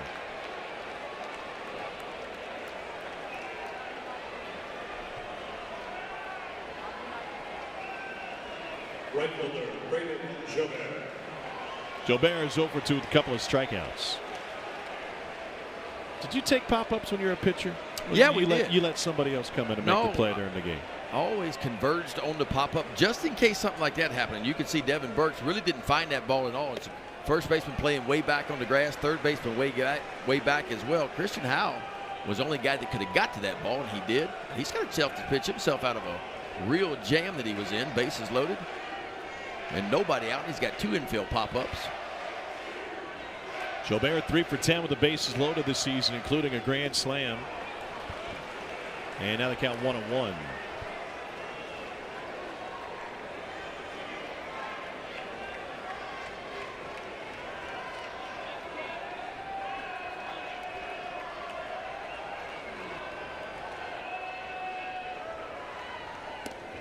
There's that good changeup.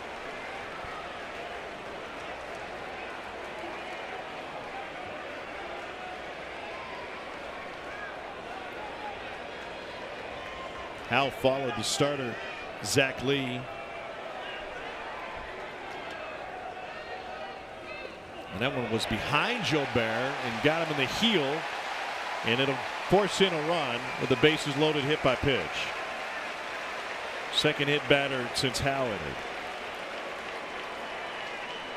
Yeah, Howe got in front with 2 strikes and just kind of overcooked the breaking ball. You can see the catcher, Burks, set up on the outside looking for a backdoor breaking ball. And this ball is yanked down and in off of Jobert's back foot. Shortstop, Jordan Thompson. Well, the 9th batter of the inning is shortstop Jordan Thompson. He's 0 for 2 tonight. Strikeout and a ground out. And he's got the bases full in front of him. And that one gets all the way to the backstop. A wild pitch will bring another run home. It's now 9-0 LSU.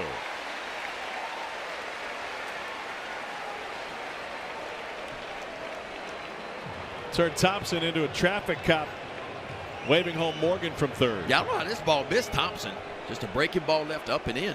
I'd like to welcome those of you watching on ESPN2. Just joined us from the Women's Track and Field Championship, the national title for Texas. Tom Hart alongside Ben McDonald. It's a 9-0 LSU. Game 1 of this Super Regional. We're in the bottom of the 5th inning. Tigers have already gotten into the Kentucky bullpen. Starter Zach Lee for the Cats went just 4 innings, and LSU playing long ball in this one, including 2 from Trey Morgan. 5 home runs on the night for the Tigers. 1-2 now. And oh, by the way, Ben, they've got the nation's best pitcher on the mound on their side. Yeah. If you're Jay Johnson right now, you feel like you're in a pretty good spot. Up 9-0 with Paul Skeens on the bump. 2 tickets have been punched to Omaha, TCU, and Florida. How about the Horned Frogs? And this ball's golfed to left field. Waldschmidt won't quite get there. 2 runs will score. Jordan Thompson stops at first with a long single. 11-0 LSU.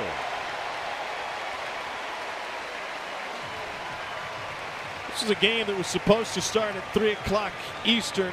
We got started 7 hours late, and this LSU faithful, now they left. They went to the parking lot, maybe went down the street to walk-ons. They found their beverages, but they sure as heck weren't going to go home. No. A lot of people left the park but came back, but most people I felt like stayed around. We saw a lot of tailgating, a lot of people walking up and down the street as we were at one point, although we hitchhiked back. We did. It's too hot to walk back. First pitch strike into Jordan Thompson. And let me tell you, you try to walk here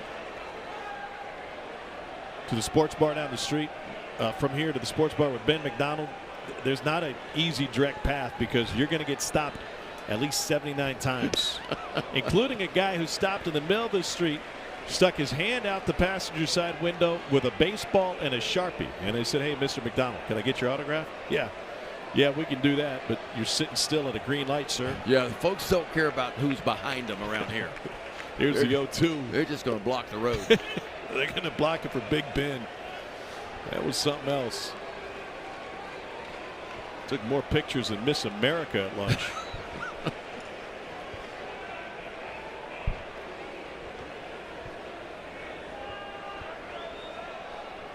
Josh Pearson started this inning with a home run. It was only his 3rd of the season. By the way, he's the 9-hole hitter.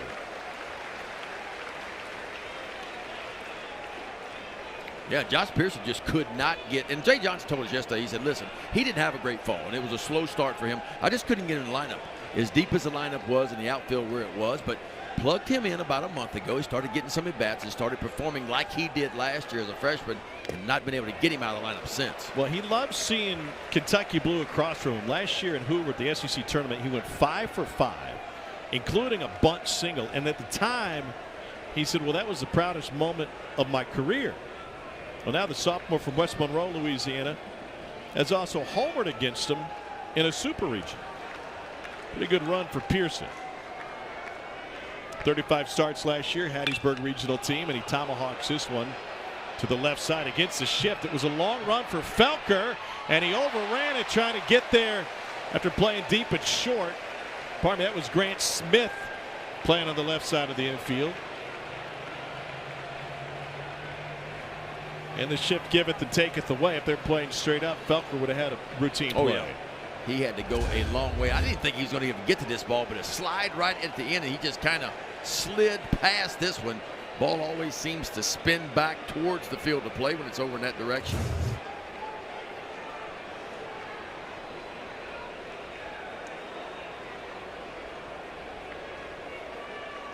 Just got word that tomorrow's game 2 in this series will air on ESPN2. It will start at 6:06 Eastern, 5:06 local time here in Baton Rouge. Here's the 2-2 to Pearson. And inside, full count.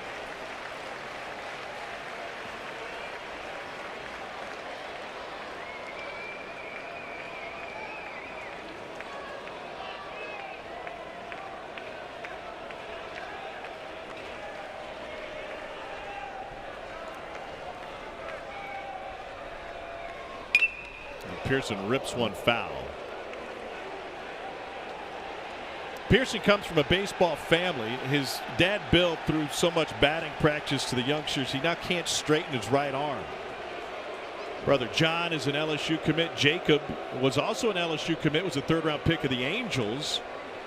Been up and down double and triple A with the Braves after being the Gatorade Player of the Year in the state in 2017. They traveled so much for travel balls. Dad eventually bought a camper, save on hotel and food costs. His sister Paige is playing softball. The Louisiana Rippers. Oh yeah, I've heard of the Rippers. Yeah, that's throwing a lot of batting practice right there. I bet he learned how to throw underhand too. Something for the daughter too, to whip it in there underhand.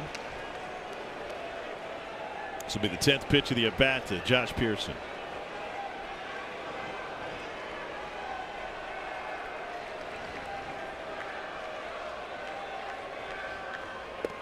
And he goes down swinging to end the inning, but not before LSU puts a crooked number on the board. That is a 6-run inning, highlighted by Pearson's leadoff home run. The lead's 11.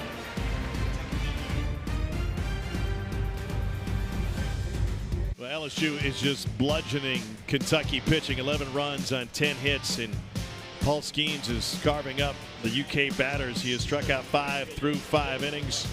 And he's only allowed a couple of hits. He's only thrown 56 pitches through 5, and he is climbing the ladder in all-time SEC strikeouts.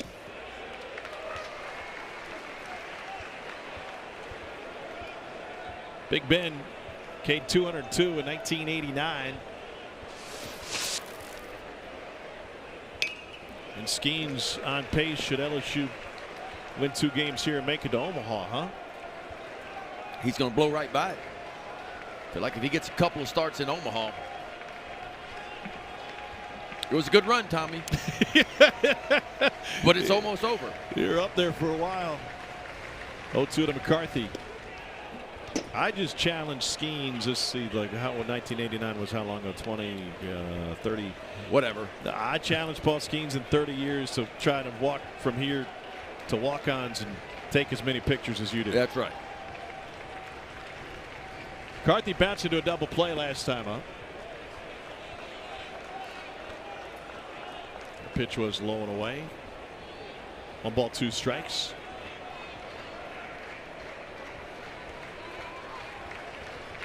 Five-game hit streak for McCarthy out of Kalamazoo, Michigan. And he lines this one, and it is just foul.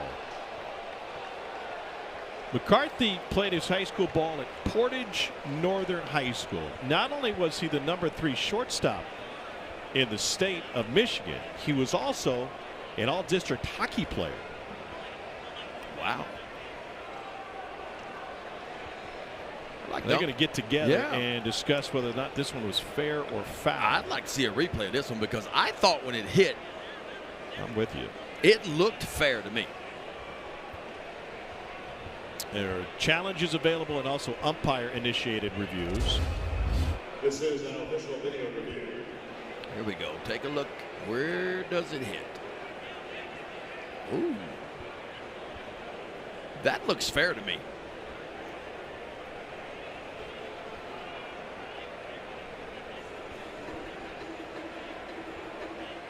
Yep.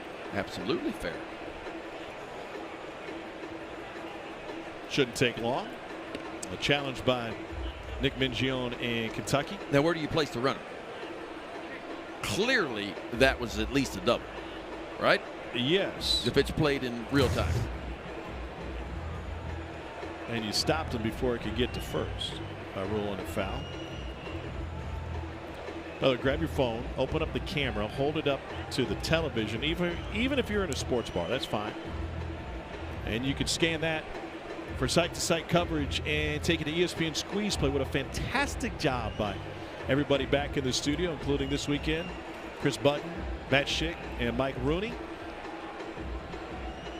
And they'll take you through all the action today. It was especially effective because Mother Nature really wreaked havoc with a lot of the schedules. So we have multiple games going on at the same time. Some games going off the air and waiting, including Tony Vitello's Tennessee team. Played a few innings, sat. They brought him back on the field, and then they took him right back off after they had their second pitcher out. 10 minutes and then took him right back off again. Yep. That's tough because, you know, obviously what happens, you get 2 more pitchers hot, right, for each team, and all of a sudden you bang it again, and you got to worry about those arms as well. That's why weather in this is so important, and you hate the delays, but with so much at stake now, with so much at stake and everybody trying to get to Omaha, everybody trying to punch tickets, you want to be as good as you can with the weather, and it's almost sometimes impossible to do because you get these pop-up showers. It looks good 1 minute, and you look at it 5 minutes later, and it's bad, and then What's taking so long here? We're trying to figure out where to place the runner? That's the only thing I can think of because clearly the ball's fair. So the question is, where do you place the runner?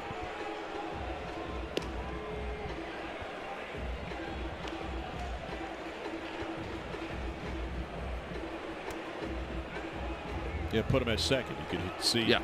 You read the lips. Perry Costello.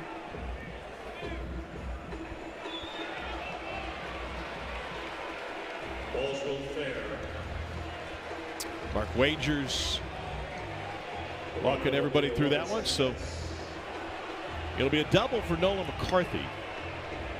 Boy, what a nice swing that was by McCarthy. Just kind of inside out of the ball, just shoved it right down the right field line.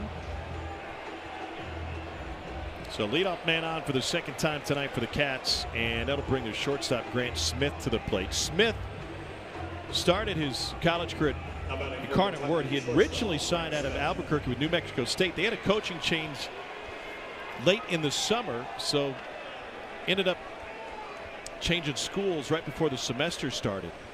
And Ben, he has started every game of his college career, and he was telling me at the cage yesterday, you know, they pulled him out of the blowout win against Indiana, and those are the only innings he remembers not being on the field for Kentucky. Now, you played with a guy, Cal Ripken Jr., who obviously was the Iron Man. But it takes a different type of player to be out there every single day. And to play that position, right? The position of shortstop like he has. And this kid right here you're looking at, guys, I'm telling you, 3 errors at shortstop the entire season. That is almost unheard of in the college game. Sharply hit to short, and his counterpart, Jordan Thompson. One down. He was telling me yesterday, being an Albuquerque kid, spent plenty of time with former LSU great Alex Bregman. He said, listen, you get a chance, Bregman comes back to town, and he's in the cage and in the facility. You're in there with him. You learn how to carry yourself as a big leaguer. He said the one thing that Alex Bregman taught me is you might be a smaller player. You might not have the same size or skills of others, but you got to believe that you're the best. And Bregman's always had that belief. Yeah. And a lot of great hitters you talk to, I mean, that's what they talk about is when you step in the box, no matter how you're going, you got to believe that you're going to get a base hit. You're got to believe that you're the best guy when you step in the box. And that's one of the traits that Alex Bregman, and look, a lot of the big leaguers, because with the pitching you face sometimes, if you don't believe in yourself, you don't have a chance. Here's Jackson Gray, 6'3", 220. Gavin Dugas is playing over on the left side. They got him at short and Thompson at the right side. Now this is pretty simple. They're playing the odds where Gray is most likely to hit the ball. They want the shortstop there, and that be why Thompson is on the right side. 1 and 2. Thompson a little bit more range. And we saw LSU start to do this in the SEC tournament. We started seeing some, straight up position playing, because it's not a shift, it's straight up. But you're right. I mean, Jay Johnson is betting that when the ball gets hit on the ground, it's going towards the second base position.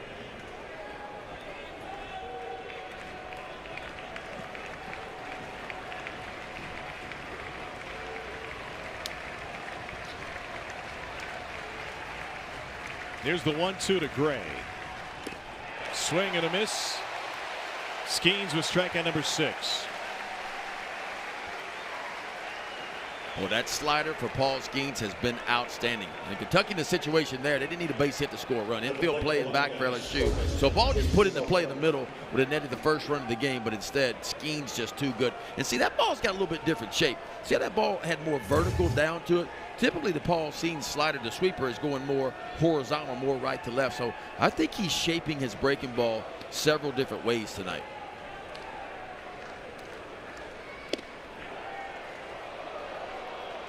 Fastball at 99 misses to Felker, and that would make sense because he throws the slider a ton to right-handers, and against lefties, certainly not as much. Or a handful more. If the curveball shape comes in play. And you can look at the mile per hour, right? 83 miles an hour. Typically, that hard slider is going to be 85 to 86. So I think he's doing it on purpose tonight. And mostly, you're right, against the left-handers, because sometimes that sweeper will come into the barrel of the bat, where if you get more of a downer breaking ball, you get some swing and misses. Misses again with the fastball. He's at 3-0 against lefties. He's at about 95% fastball and the remainder changeups. Yeah, I think it's the first time tonight he's had a 3-ball count on any batter. In for a strike.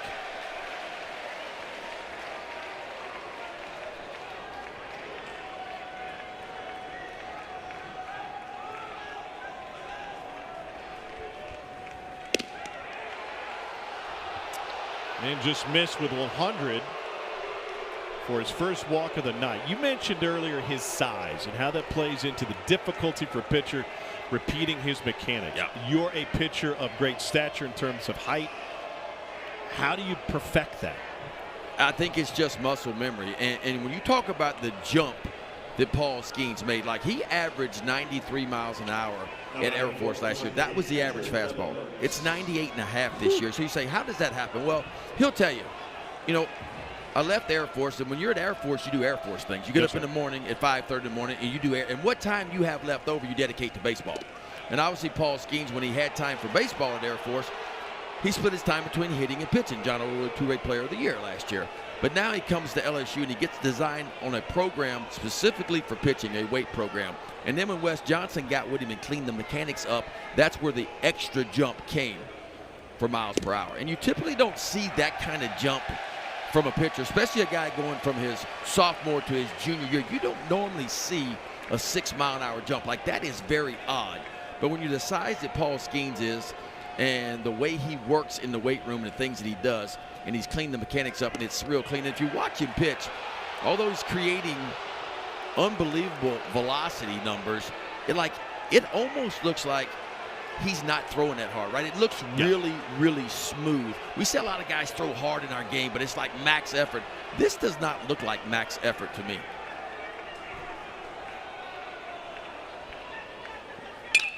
The runners at first and third. Devin Burks fouls it off.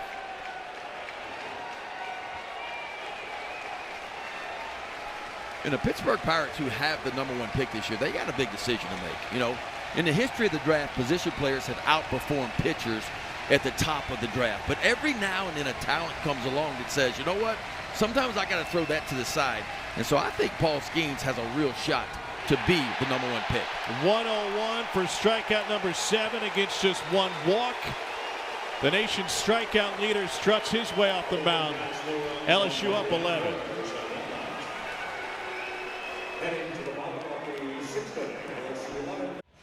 Here's your game summary. LSU with an 11-0 lead. The Tigers have more home runs, 5 of them, than Kentucky has hits so far.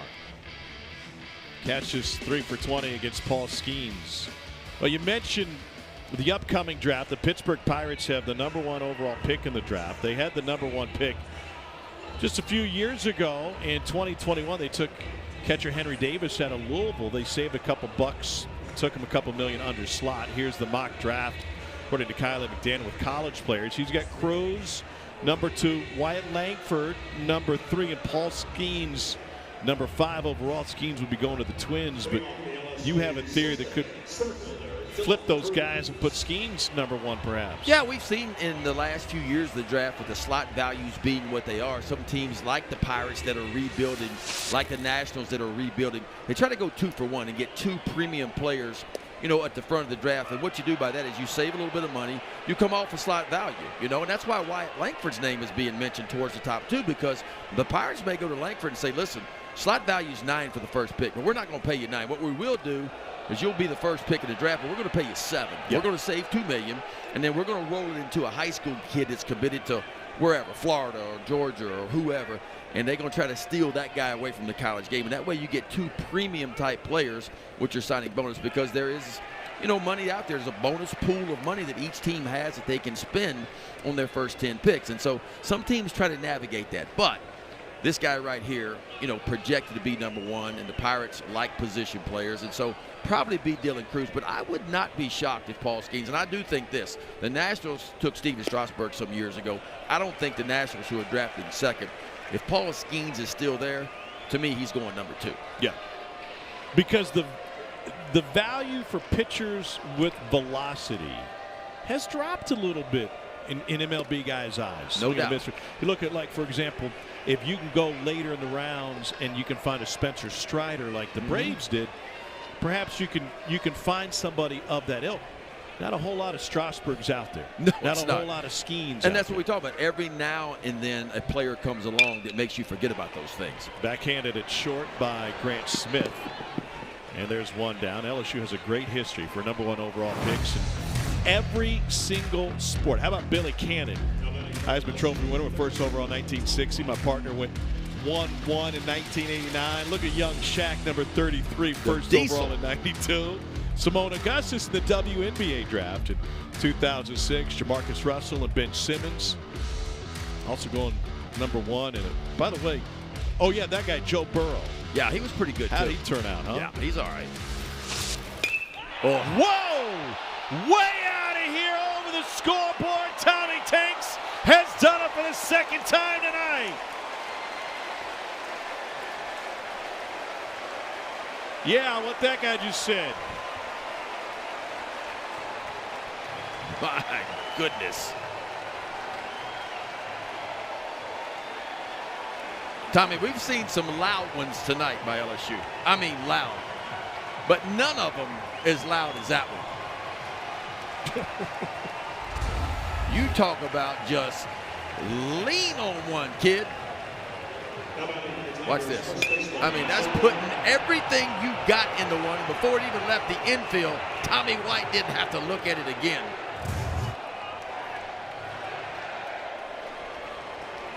May have ripped the stitches out of that one. Tommy White with 2 home runs. Trey Morgan with 2 home runs. This place is still buzzing.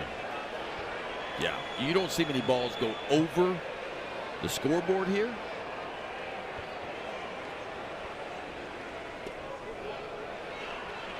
Well, as a coach, you want your team to playing its best ball at the right time. And it's tough to imagine a better time for LSU to put all of this together. Opposite field knock for Trey Morgan. He is 4 for 4 tonight. 3 base hits to the opposite field, including a home run. 1 to the pull side, which was a home run on a breaking ball. We talked about Trey Morgan's ability to hit the ball the other way. Hit it to where it's pitched, and watch the hands go first. The hands will go first. Ball run away from him. Doesn't try to pull it. Doesn't try to go out and hook it. He just lets the hands go first. The barrel follows it, and a 4 for 4 night for Trey Morgan. And that'll bring Hayden Travinski up. Teams to win game 1 of a Super by 10 runs or more have gone on to win the series 15 out of 17 times. The exception, the previously mentioned NC State Arkansas Super in 21 and Duke in 2019. Lost the series against number 2 Vandy. That was when Kumar Rocker no-hit him. Yeah. By the way, that a couple years later, that draft that we mentioned with the Pittsburgh Pirates took Henry Davis out of Louisville #1. They passed on Jack Leiter, who went #2 overall to the Rangers. Who's had some struggles in pro ball, right? Struggling to throw the ball over the white part of the plate. Like the walks are up for him. You don't deny his stuff, and he's getting better.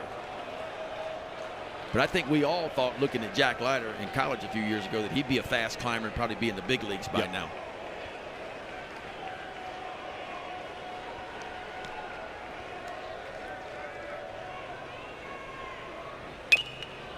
Travinski chops this one foul.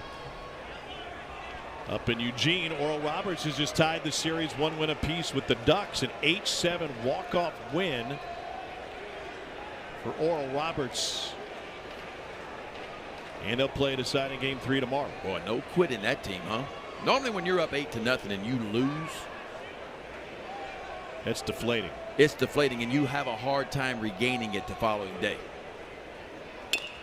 Travinski fouls another one off. By the way, Hayden Travinski made a comment to us yesterday that is coming into play here, and he talked about this team's mindset of aggressiveness. He said, you ever see a tiger in the wild? They never back up. They're always moving forward. This team is on the attack. And that's what he said. You know, and look, I don't think a lot of people saw this coming. LSU finished through conference at the SEC tournament at 7-7 their last 14 games. And there was some concern about the team that had been ranked #1 longer than any team in college baseball this year. You finish 7-7, you go to the SEC tournament, you go 1-2. There was a little bit of a concern, but I tell you what, give Jay Johnson a lot of credit. He kind of rallied his troops. And you know, Travinski and Dugas told us yesterday, we called our own team meeting, the players did. They said, listen, we're going to start holding everybody accountable for what goes on in the field, and we're going to make sure that happens. This is our chance to get to Omaha. This is our chance to leave a mark on this program, and we're not going to let this opportunity slip by. And Dylan Cruz was a huge part of that as well, and said, hey, this is my last go-around. This is it for me. And I came to LSU, and I turned down first-round money out of high school. I could have been a first-rounder, but I wanted the college experience because I knew that I could get to Omaha, and I want to play in Omaha. And he said, I'm not letting that opportunity go. He said, if we don't make it, I won't consider it a failure because my time here has given me great relationships. The pitch in the dirt, and that's ball 4. But no doubt that that's the goal. And the point was, this is an LSU team that was #1 in the country for 11 weeks. And they said, you know what, when you win all the time and you have little issues, you just kind of sweep them under the rug. You say, oh, it's okay, we're winning. And then they start to bubble up. Right. And there are things in terms of accountability that needed to be addressed. And sometimes it means more not come, because you hear your stuff from your coaches all the time, right? But when it comes from the players, sometimes it just means more. And give this bunch credit. They kind of got together and said, listen, It's time for us to go. This is our year. We believe we're an Omaha team. We believe we can get back to Omaha for the first time since 2017, and let's start pushing in the right direction. You're right. They look as good tonight as they've looked at any point in time in the season. Burks will follow this one, and it's going to end up back on the roof. And for good reason. As those players pointed out, and Gavin Dugas said, listen, this is the most talented team we've had since I've been here. Now in his 5th year. 3 All-Americans on this team. 2 likely top 5 picks, if not 1, 2 in the draft.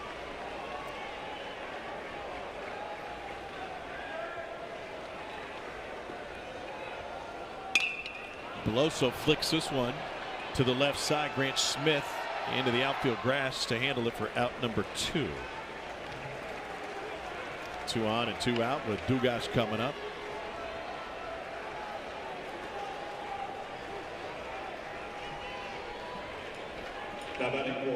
Dugas with a home run in the 4th. His 15th of the year.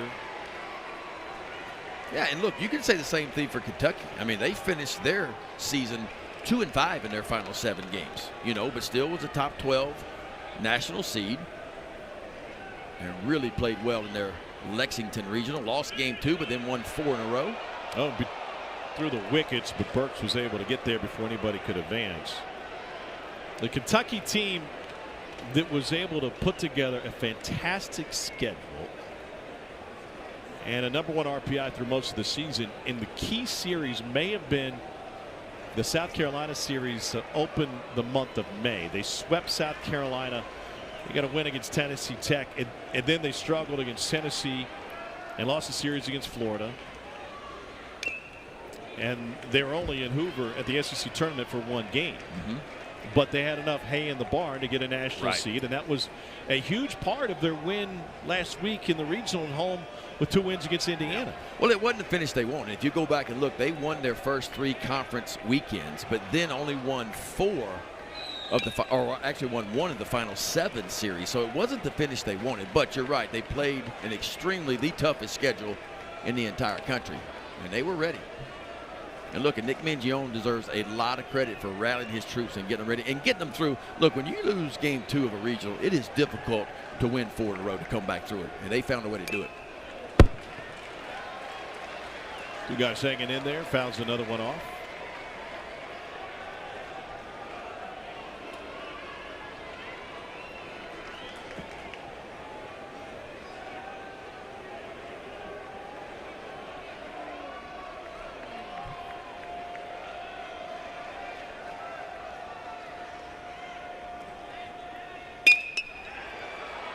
Against the shift, that one to Petre, and he'll take the short route to second to finish the LSU 6th. Tigers 12, Wildcats nothing as we head to the 7th and bats on the roof. No runs on 3 hits and 1 error for Kentucky. 12 runs, 12 hits, no errors for LSU. Look at Paul Skeens, 12 strikeouts in 9 innings against Tulane. His final pitch against Tulane was 101. Now he's been much more efficient tonight. No need to go that deep. Yeah, we touched on it. I mean, there is 1 starting pitcher in all of Major League Baseball that is averaging 98.5 miles an hour. Just 1. Ben Nipple will replace Gavin Dugas at second base.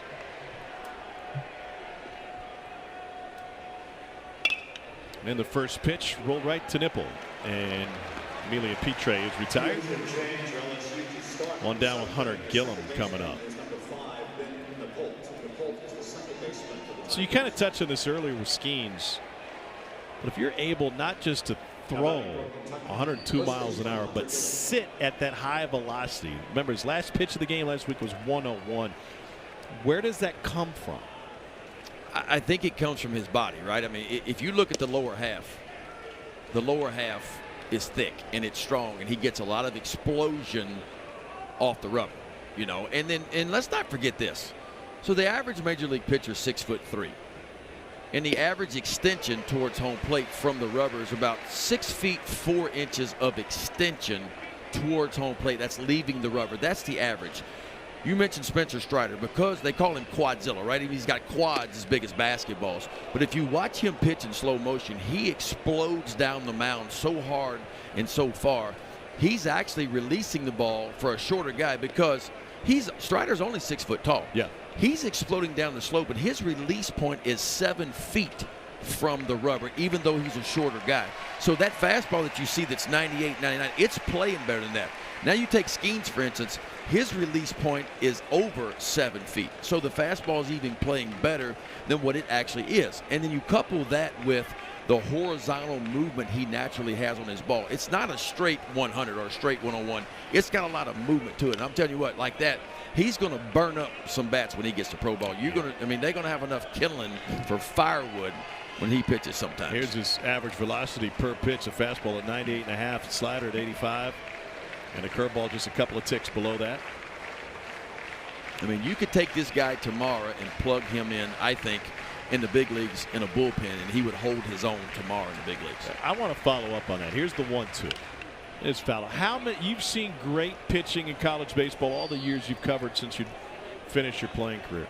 How many pitchers have you said that about? Not any. Because I felt like look, I'm not saying Skeens is perfect. He's got things to work on because at the big league level, he's going to need to develop more of a changeup, right? He's going to need 3 real pitches. But if you want to put him in a bullpen right now with a 2-pitch mix, he'll hold his own tomorrow. Most strikeouts for an SEC pitcher since David Price. David Price wasted no time going to a big league bullpen right after he was drafted by the Rays. Right. And I say that about him because of the command that he has. And you mentioned 17 walks, 18 walks on the entire season right now. And remember, he's doing it in a time where runs are up, but arguably the smallest strike zone in college ball that we've had, right? Yep. I mean, it's a small zone compared to what we normally see. I would compare it more to a double-A zone is what you're seeing in college ball now. And he only has 18 walks on the year for being a true power pitcher.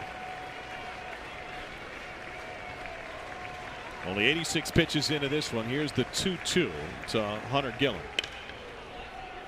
And Gillum's able to bounce it through the right side. It's a 1-out single.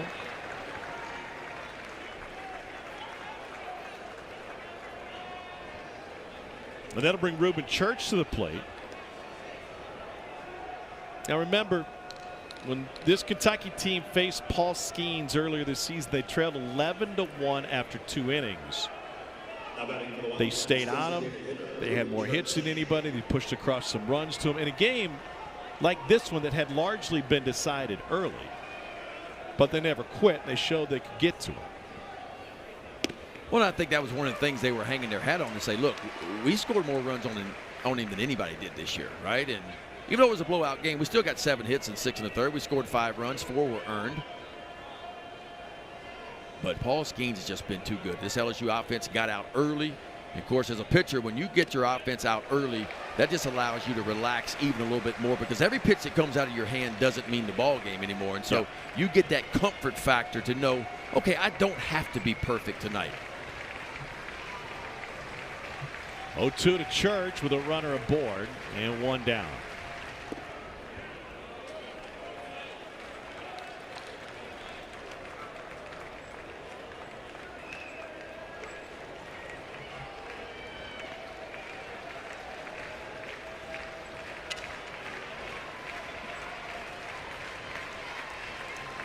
'91st pitch of the night. Sky to left field. Pearson was playing towards the gap, but he'll make up the ground and almost overran that one. 2 down. Yeah, Pearson had to come from left center field. That's a bad feeling if you ever played outfield before and you're running wide open, your head's bouncing and the ball's coming to you, your head's bouncing up and down. You got to make this play. It's spinning back into the field, and somehow Pearson hangs on to that. And now Ryan Waldschmidt to the plate.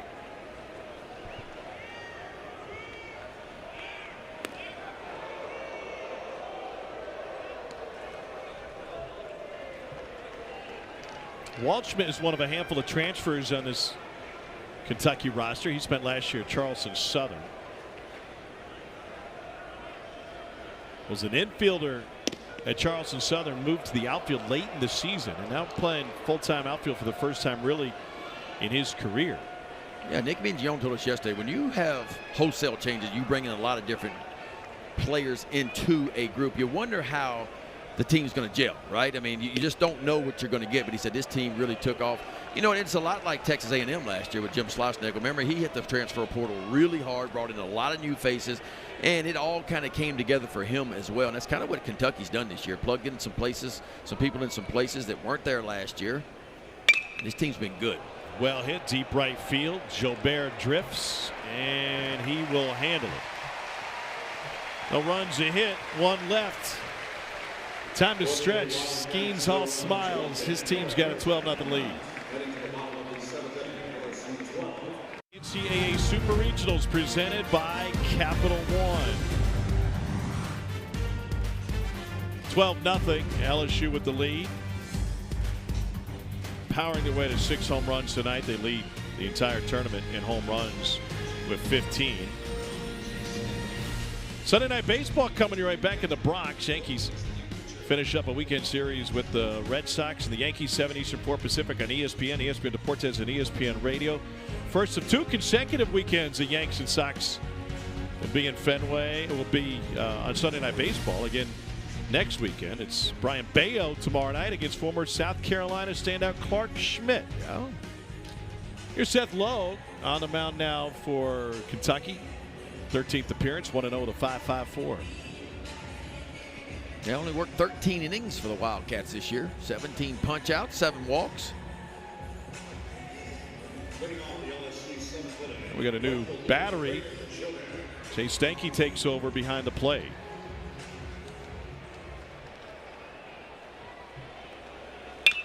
And this ball is torched into the right field corner. On 2 hops, gets to the fence. And Brayton Jobert will stroll into second base with another extra base hit for LSU.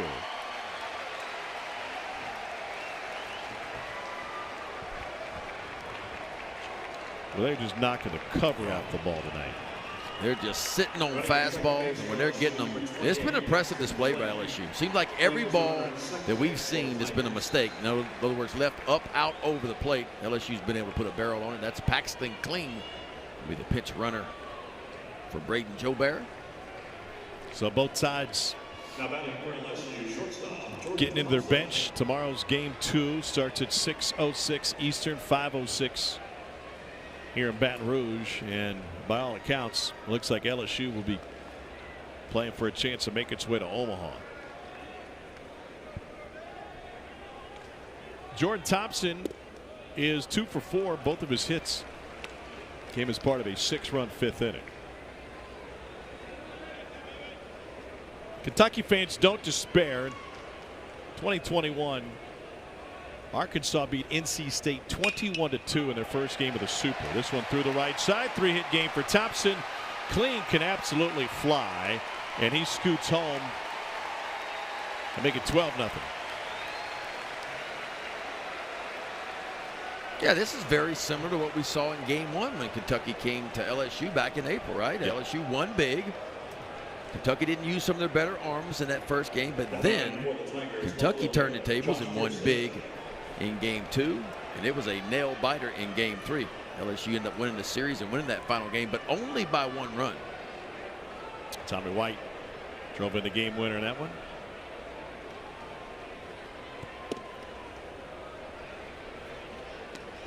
Josh Pearson ripped a home run in the 5th inning.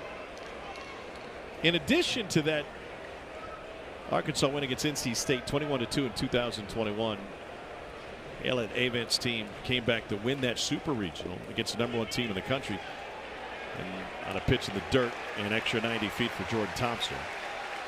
Duke beat Vandy 18-5 in game 1 in 2019.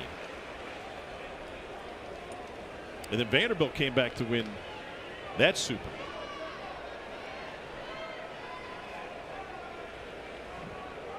To know the count to Pearson.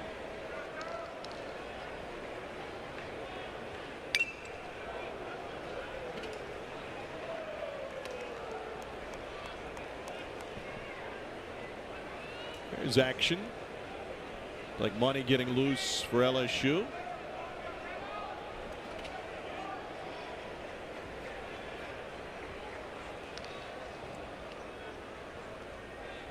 Two one. To Grant Smith. And one down as it advances is Thompson to third. By the way, you see action. The LSU bullpen. Skeens has thrown 94 pitches tonight. They felt like last week against Tulane they built in a little bit of extra room by limiting his work in the SEC tournament. 94 feels like really easy for Skeens. You think we'll see him for another inning? I think you see him for another inning. You know, and a lot was made because of the pitch count. It was the most he'd thrown, you know, in his career. But if you go back and look what really happened, LSU pitched Skeens on Thursday in the SEC tournament. So they gave him an extra day's rest, knowing that he was going to pitch game 1 on Saturday. So you get an extra day rest. And then they took him out of that game against Arkansas a little bit early, about 20 or 30 pitches less. And I think that was by design to hope that he could give you 8 or 9 innings, and exactly what he did.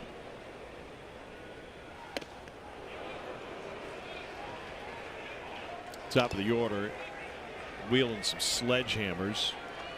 9 for 12, 4 home runs and 6 ribbies. Cruz has 2 hits that didn't travel more than about 100 feet.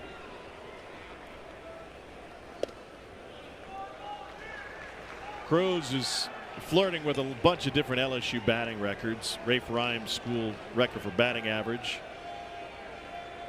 School record for career home runs is 80, hit by Dr. Eddie Furness back in the late 90s. And Todd Walker has a school record for career batting average at 396. 2-2. Those are some big time names in the history of this program. Yeah, 2 of those names hanging in the rafters here at Alex Bach. Todd Walker and Eddie Furness. Shift is on 2-2. And Cruz muscles it to center, but Jackson Gray has plenty of space. Sac fly will bring home Jordan Thompson.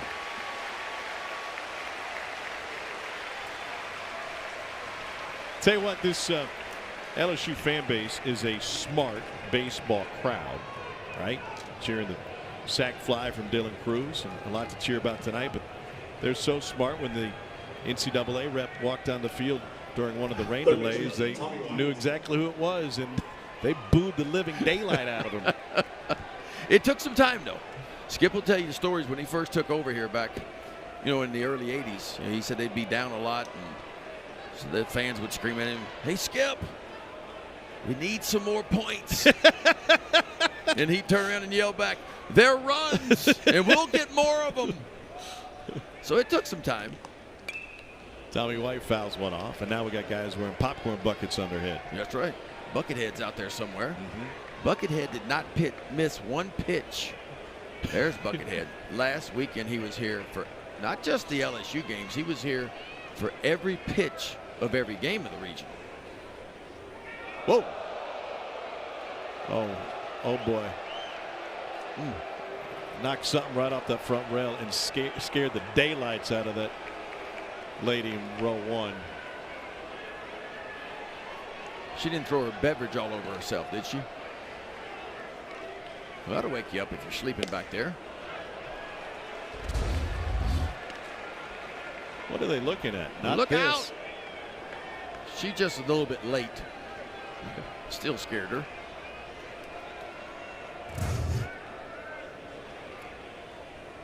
Two home runs for Tommy White tonight. And now 3-2. Saw your old skipper in the ballpark tonight. Great to see Skip Urban. Got to visit with Coach B for a while.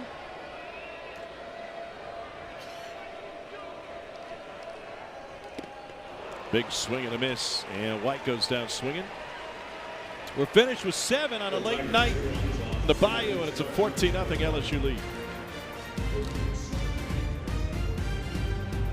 Take a look at our Capital One rewarding performance. One guess, you got it right. It's Paul Skeens. Yeah, Paul Skeens doing what Paul Skeens has done the entire year, and that's just dominate hitters. The slider's been outstanding. He shaped his breaking ball differently a few times like that one.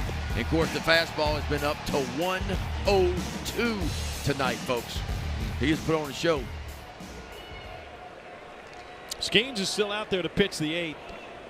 19 strikeouts against 3 walks in 2 tournament starts. That's pretty good. Jay Johnson was catching some grief, for starting Paul Skeens against Tulane last week. If you're the 1 seed and you're facing a team with 40 losses on the season, the thought was we'll throw them off and save them against Oregon State. And after the entire regional ended, Jay finally shared what he was thinking, and Mother Nature played a big role in that. He knew Friday was the best weather day for the regional. Saturday ended up being disrupted, and he said, I wanted Paul Skeens to be on the mound with no interruption, and I knew Friday was the best opportunity to do that, no matter the opponent. No doubt. And don't forget, Tulane played LSU tough during the regular season.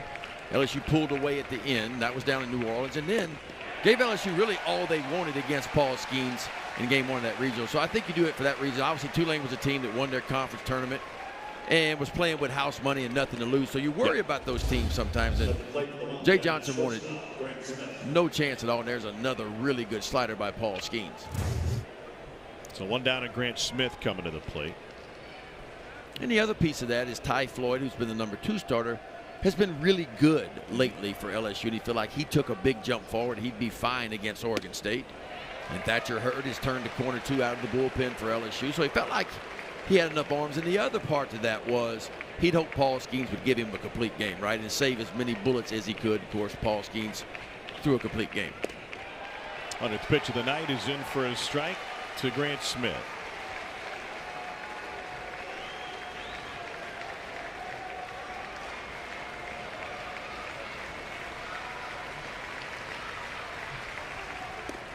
Swing and a miss for Smith. Strikeout number 8 for Skeens. Now, sometimes it's just not fair. 100 on the outside part, and then you start this breaking ball in the same place as the fastball, and he just works it right off the outside part. Now here's Jackson Gray, and looks like that's going to be it for Skeens. Gets through the lineup 3 times. Jay Johnson's going to get him a nice big ovation. What will be his final appearance here at Oxbox Stadium.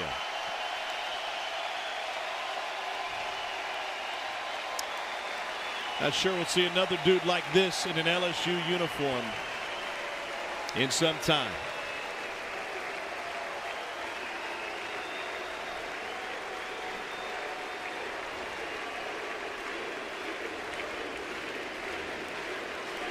Paul Skeens' night is done in his last home game here at the box, and he leaves with a 14-0 lead.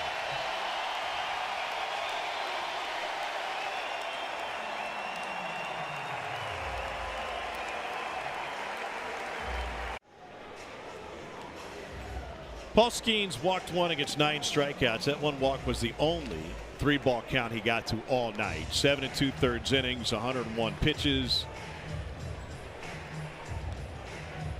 And he was absolutely dominant tonight. Yeah. No, he set the tone right away. And look, he was efficient early. Like, if the pitch count was down, and he'll give way to Blake Money, the junior, making his 18th appearance of the year. 1-0, 31 2/3, 31 hits, 28 punch-outs. So new pitcher on the mound, and LSU made numerous position player changes coming into the year. With Jackson Gray at the plate, 0 for 3. Jack Merrifield is now at third base. Paxton Kling is in right field. This is Nipple who doesn't make the play.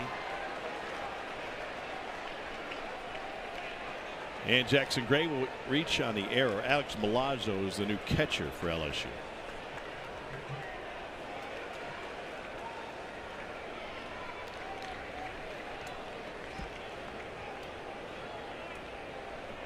Here's Jace Felker. He's 0 for 2 with a walk. So Skeens leaves with 188 strikeouts this season, 14 shy of the SEC record, set by the big right-hander next to me, back in 1989. So I talked with Skip Bertman before the game today, and I asked him the same question. Whoa! Trey Morgan snares it and says, "Save the story for later, Hart." Skeens all smiles for good reason. 2 touchdown lead. How about this? He's done with the bat and the glove tonight. Yeah, Trey Morgan. I don't know if he caught this or this one caught him, but it was a rocketed in perfect spot. Catches it, steps on the bag, then gets the Tigers off the field.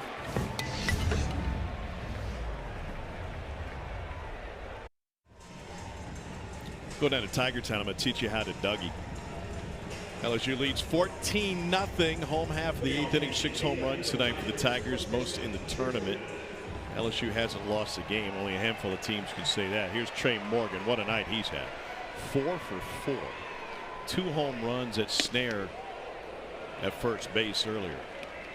So I was talking with Skip Bertman earlier, and I said, I'm going to ask you the same thing you've been asked 10,000 times this season. What's the difference between Paul Skeens and Ben McDonald when you were in your prime? And he talked about the breaking ball specifically, right? You went fastball, curveball, right? And Skeens has the slider or sweeper. And his point was twofold. Number one, he did say, of course, you also play basketball for Dale Brown, who they once named a court after here. And he said that, Ben was more athletic, I think, than Skeens.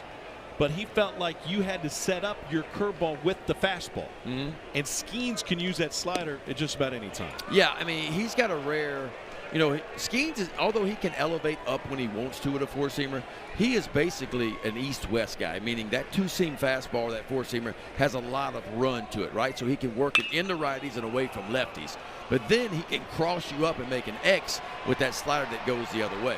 And so that's kind of what makes him special and why I like him so much is he has the ability, because in the pitching world now, most guys are either two-seam guys, they stay down low, or they're four-seam guys, they ride the top of the zone. That's kind of where we are in baseball. He has the unique ability to be able to do both, and I think that's what separates him on a lot of different levels. Alex Milazzo with a nice ovation as he comes to the plate.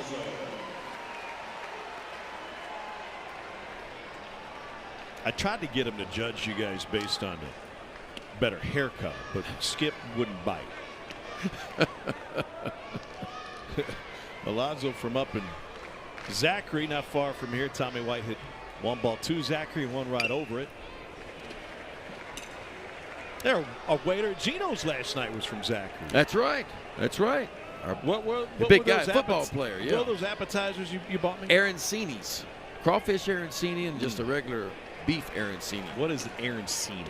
It almost reminds me of a boudin ball. It's kind of fried crust on the outside, but it's stuffed with rice and, of course, crawfish in one of them and just regular meat in the other one. But they were outstanding. Breaking ball didn't miss by much from Seth Loeb, who's the 3rd pitcher of the game for the Cats. Pretty good 1-2 trip for us, right? And that little kid, too.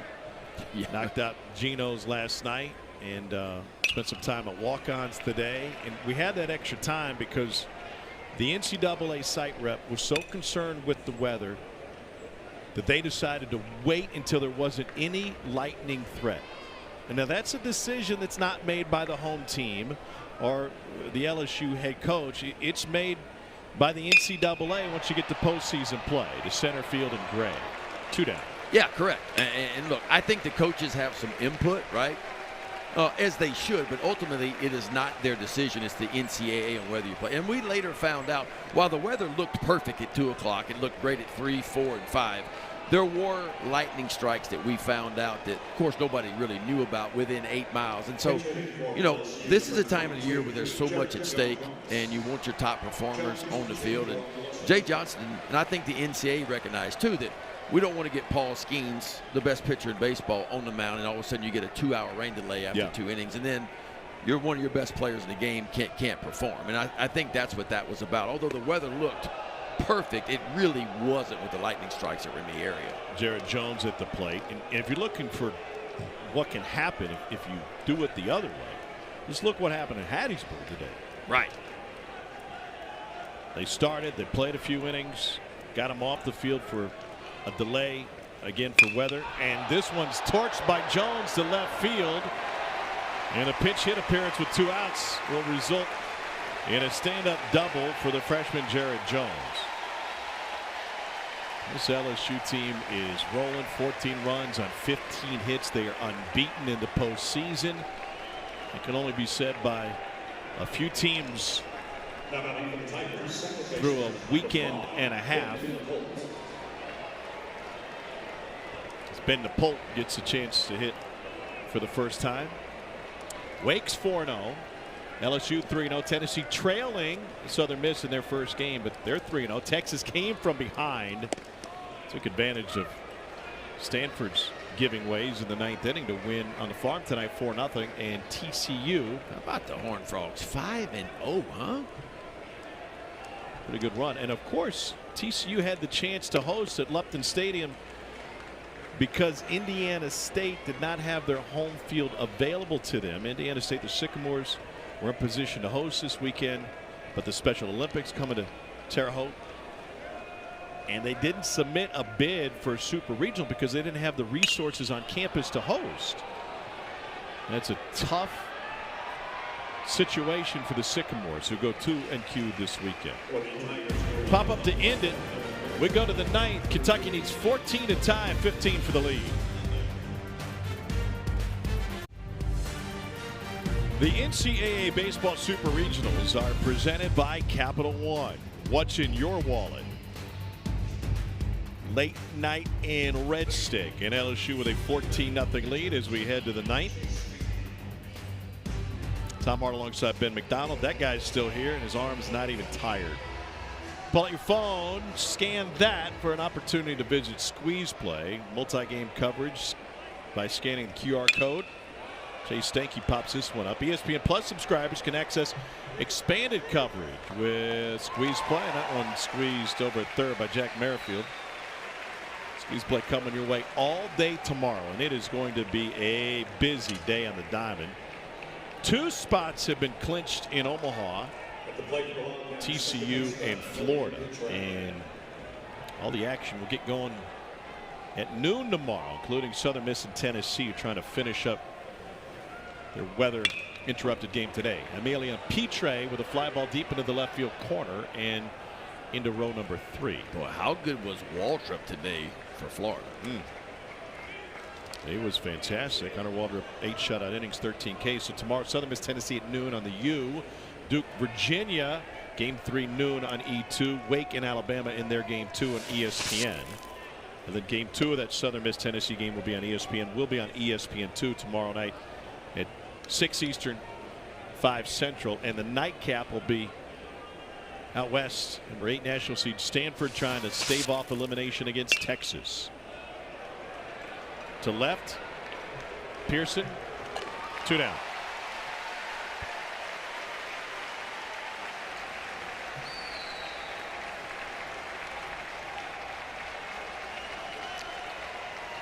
This LSU team looks absolutely unbeatable with Paul Skeens on the mound. The question is, what happens tomorrow? Can the offense keep it going, and can Ty Floyd try to keep the rhythm going on the mound?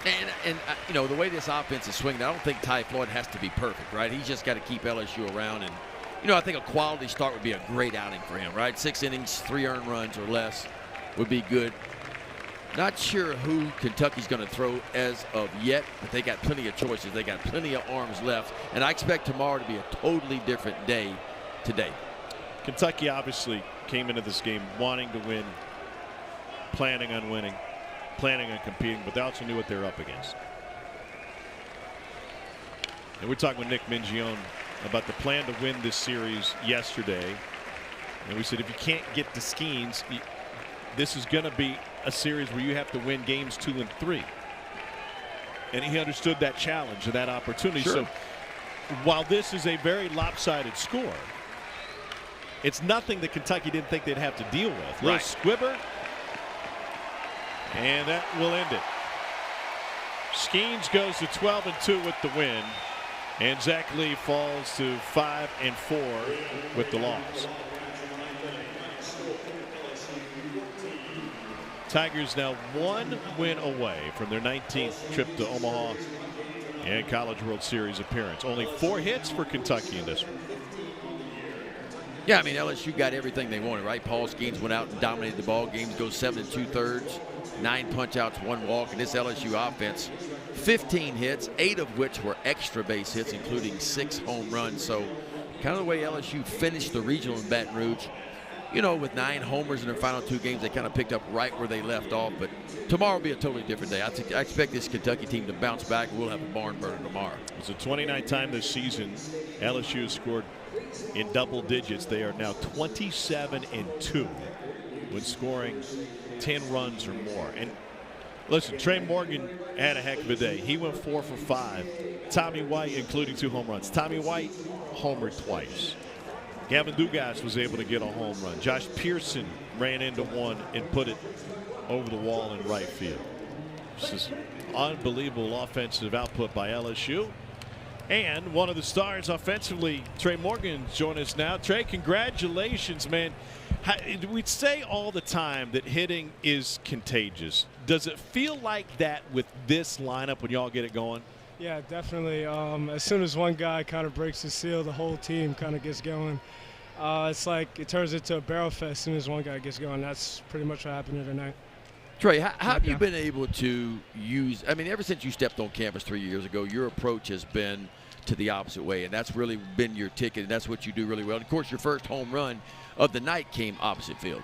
Right. I mean, it's just I struggled a little bit in the regional. I was a little bit jumpy. You know, I was working to the pull side a little too much. So earlier today in BP, I was working middle to opposite field, and that was kind of my approach tonight too. See the ball tick deeper, you know, don't fly open, and it worked out. Hey, we're talking with some of your teammates yesterday, Gavin and Dylan and Hayden, and they talked about the idea that you guys, #1 in the country for 11 weeks, and the winning kind of covered up some warts, and some stuff got swept under the rug. So you guys had a players-only meeting, had some accountability discussed among the teammates. What difference do you think that's made for you guys over the postseason? Oh, yeah, we're definitely leaving it all on the line right now. We're taking it, obviously, one pitch, one game at a time, but we're giving it our all for every pitch, every game. We're playing like it's our last time doing it, and, you know, we're leaving it all on the field. Trey, what can you say about Paul Skeens, man? I don't know if I've ever seen anything like it on the bump, dude, but it's like move him up. You know what I mean? Like it's domination, it feels like almost every time he hops on the bump. Oh, yeah. I mean, the work that dude puts in, he's first one at the field, last one to leave. Like, it's just kind of the recipe for what goes on every time he steps on the bump. We know that he's the most prepared dude on the field every time he goes up there, and we kind of feel the need to do our job when he's pitching like that. I know you had to. You probably got to face him in some spring training, you know, before spring definitely. and fall. What's it like to face him? Oh, I mean, I give him a hard time at Team USA. I got to knock off him. I tell him that every time. That was with the wood bat too. But no, it's definitely a tough at bat every time you get up there. He looks like he's pretty much going to throw the ball by you. So I know these dudes step in the box, you know, I know what they're looking at. So I don't really blame them for going through it like that. Hey, Trey, before we let you go, I'm just curious. You ever get distracted driving around town and seeing your mug on billboards? No, it's actually pretty cool. It's awesome looking at billboards and seeing myself, definitely. Good stuff, man. Fun to watch you play. Congratulations on the win. Thank you. Thank you so much. Captain Morgan and this LSU team hammers the ball with a 2-touchdown victory, 14 runs on 15 hits against Kentucky. We'll be at it again tomorrow on ESPN2. They're already taking team pictures after this win tonight. Trey Morgan did it twice. He got it going in the first inning. Tomorrow, 6:06 Eastern, 5:06 Central, right here on ESPN2. For Statisticians and the Stars, Joe McNish, my partner Ben McDonald, the fantastic crew here in Baton Rouge. I'm Tom Hart. After a late day at the ballpark, we'll see you tomorrow. Have a great night, everybody.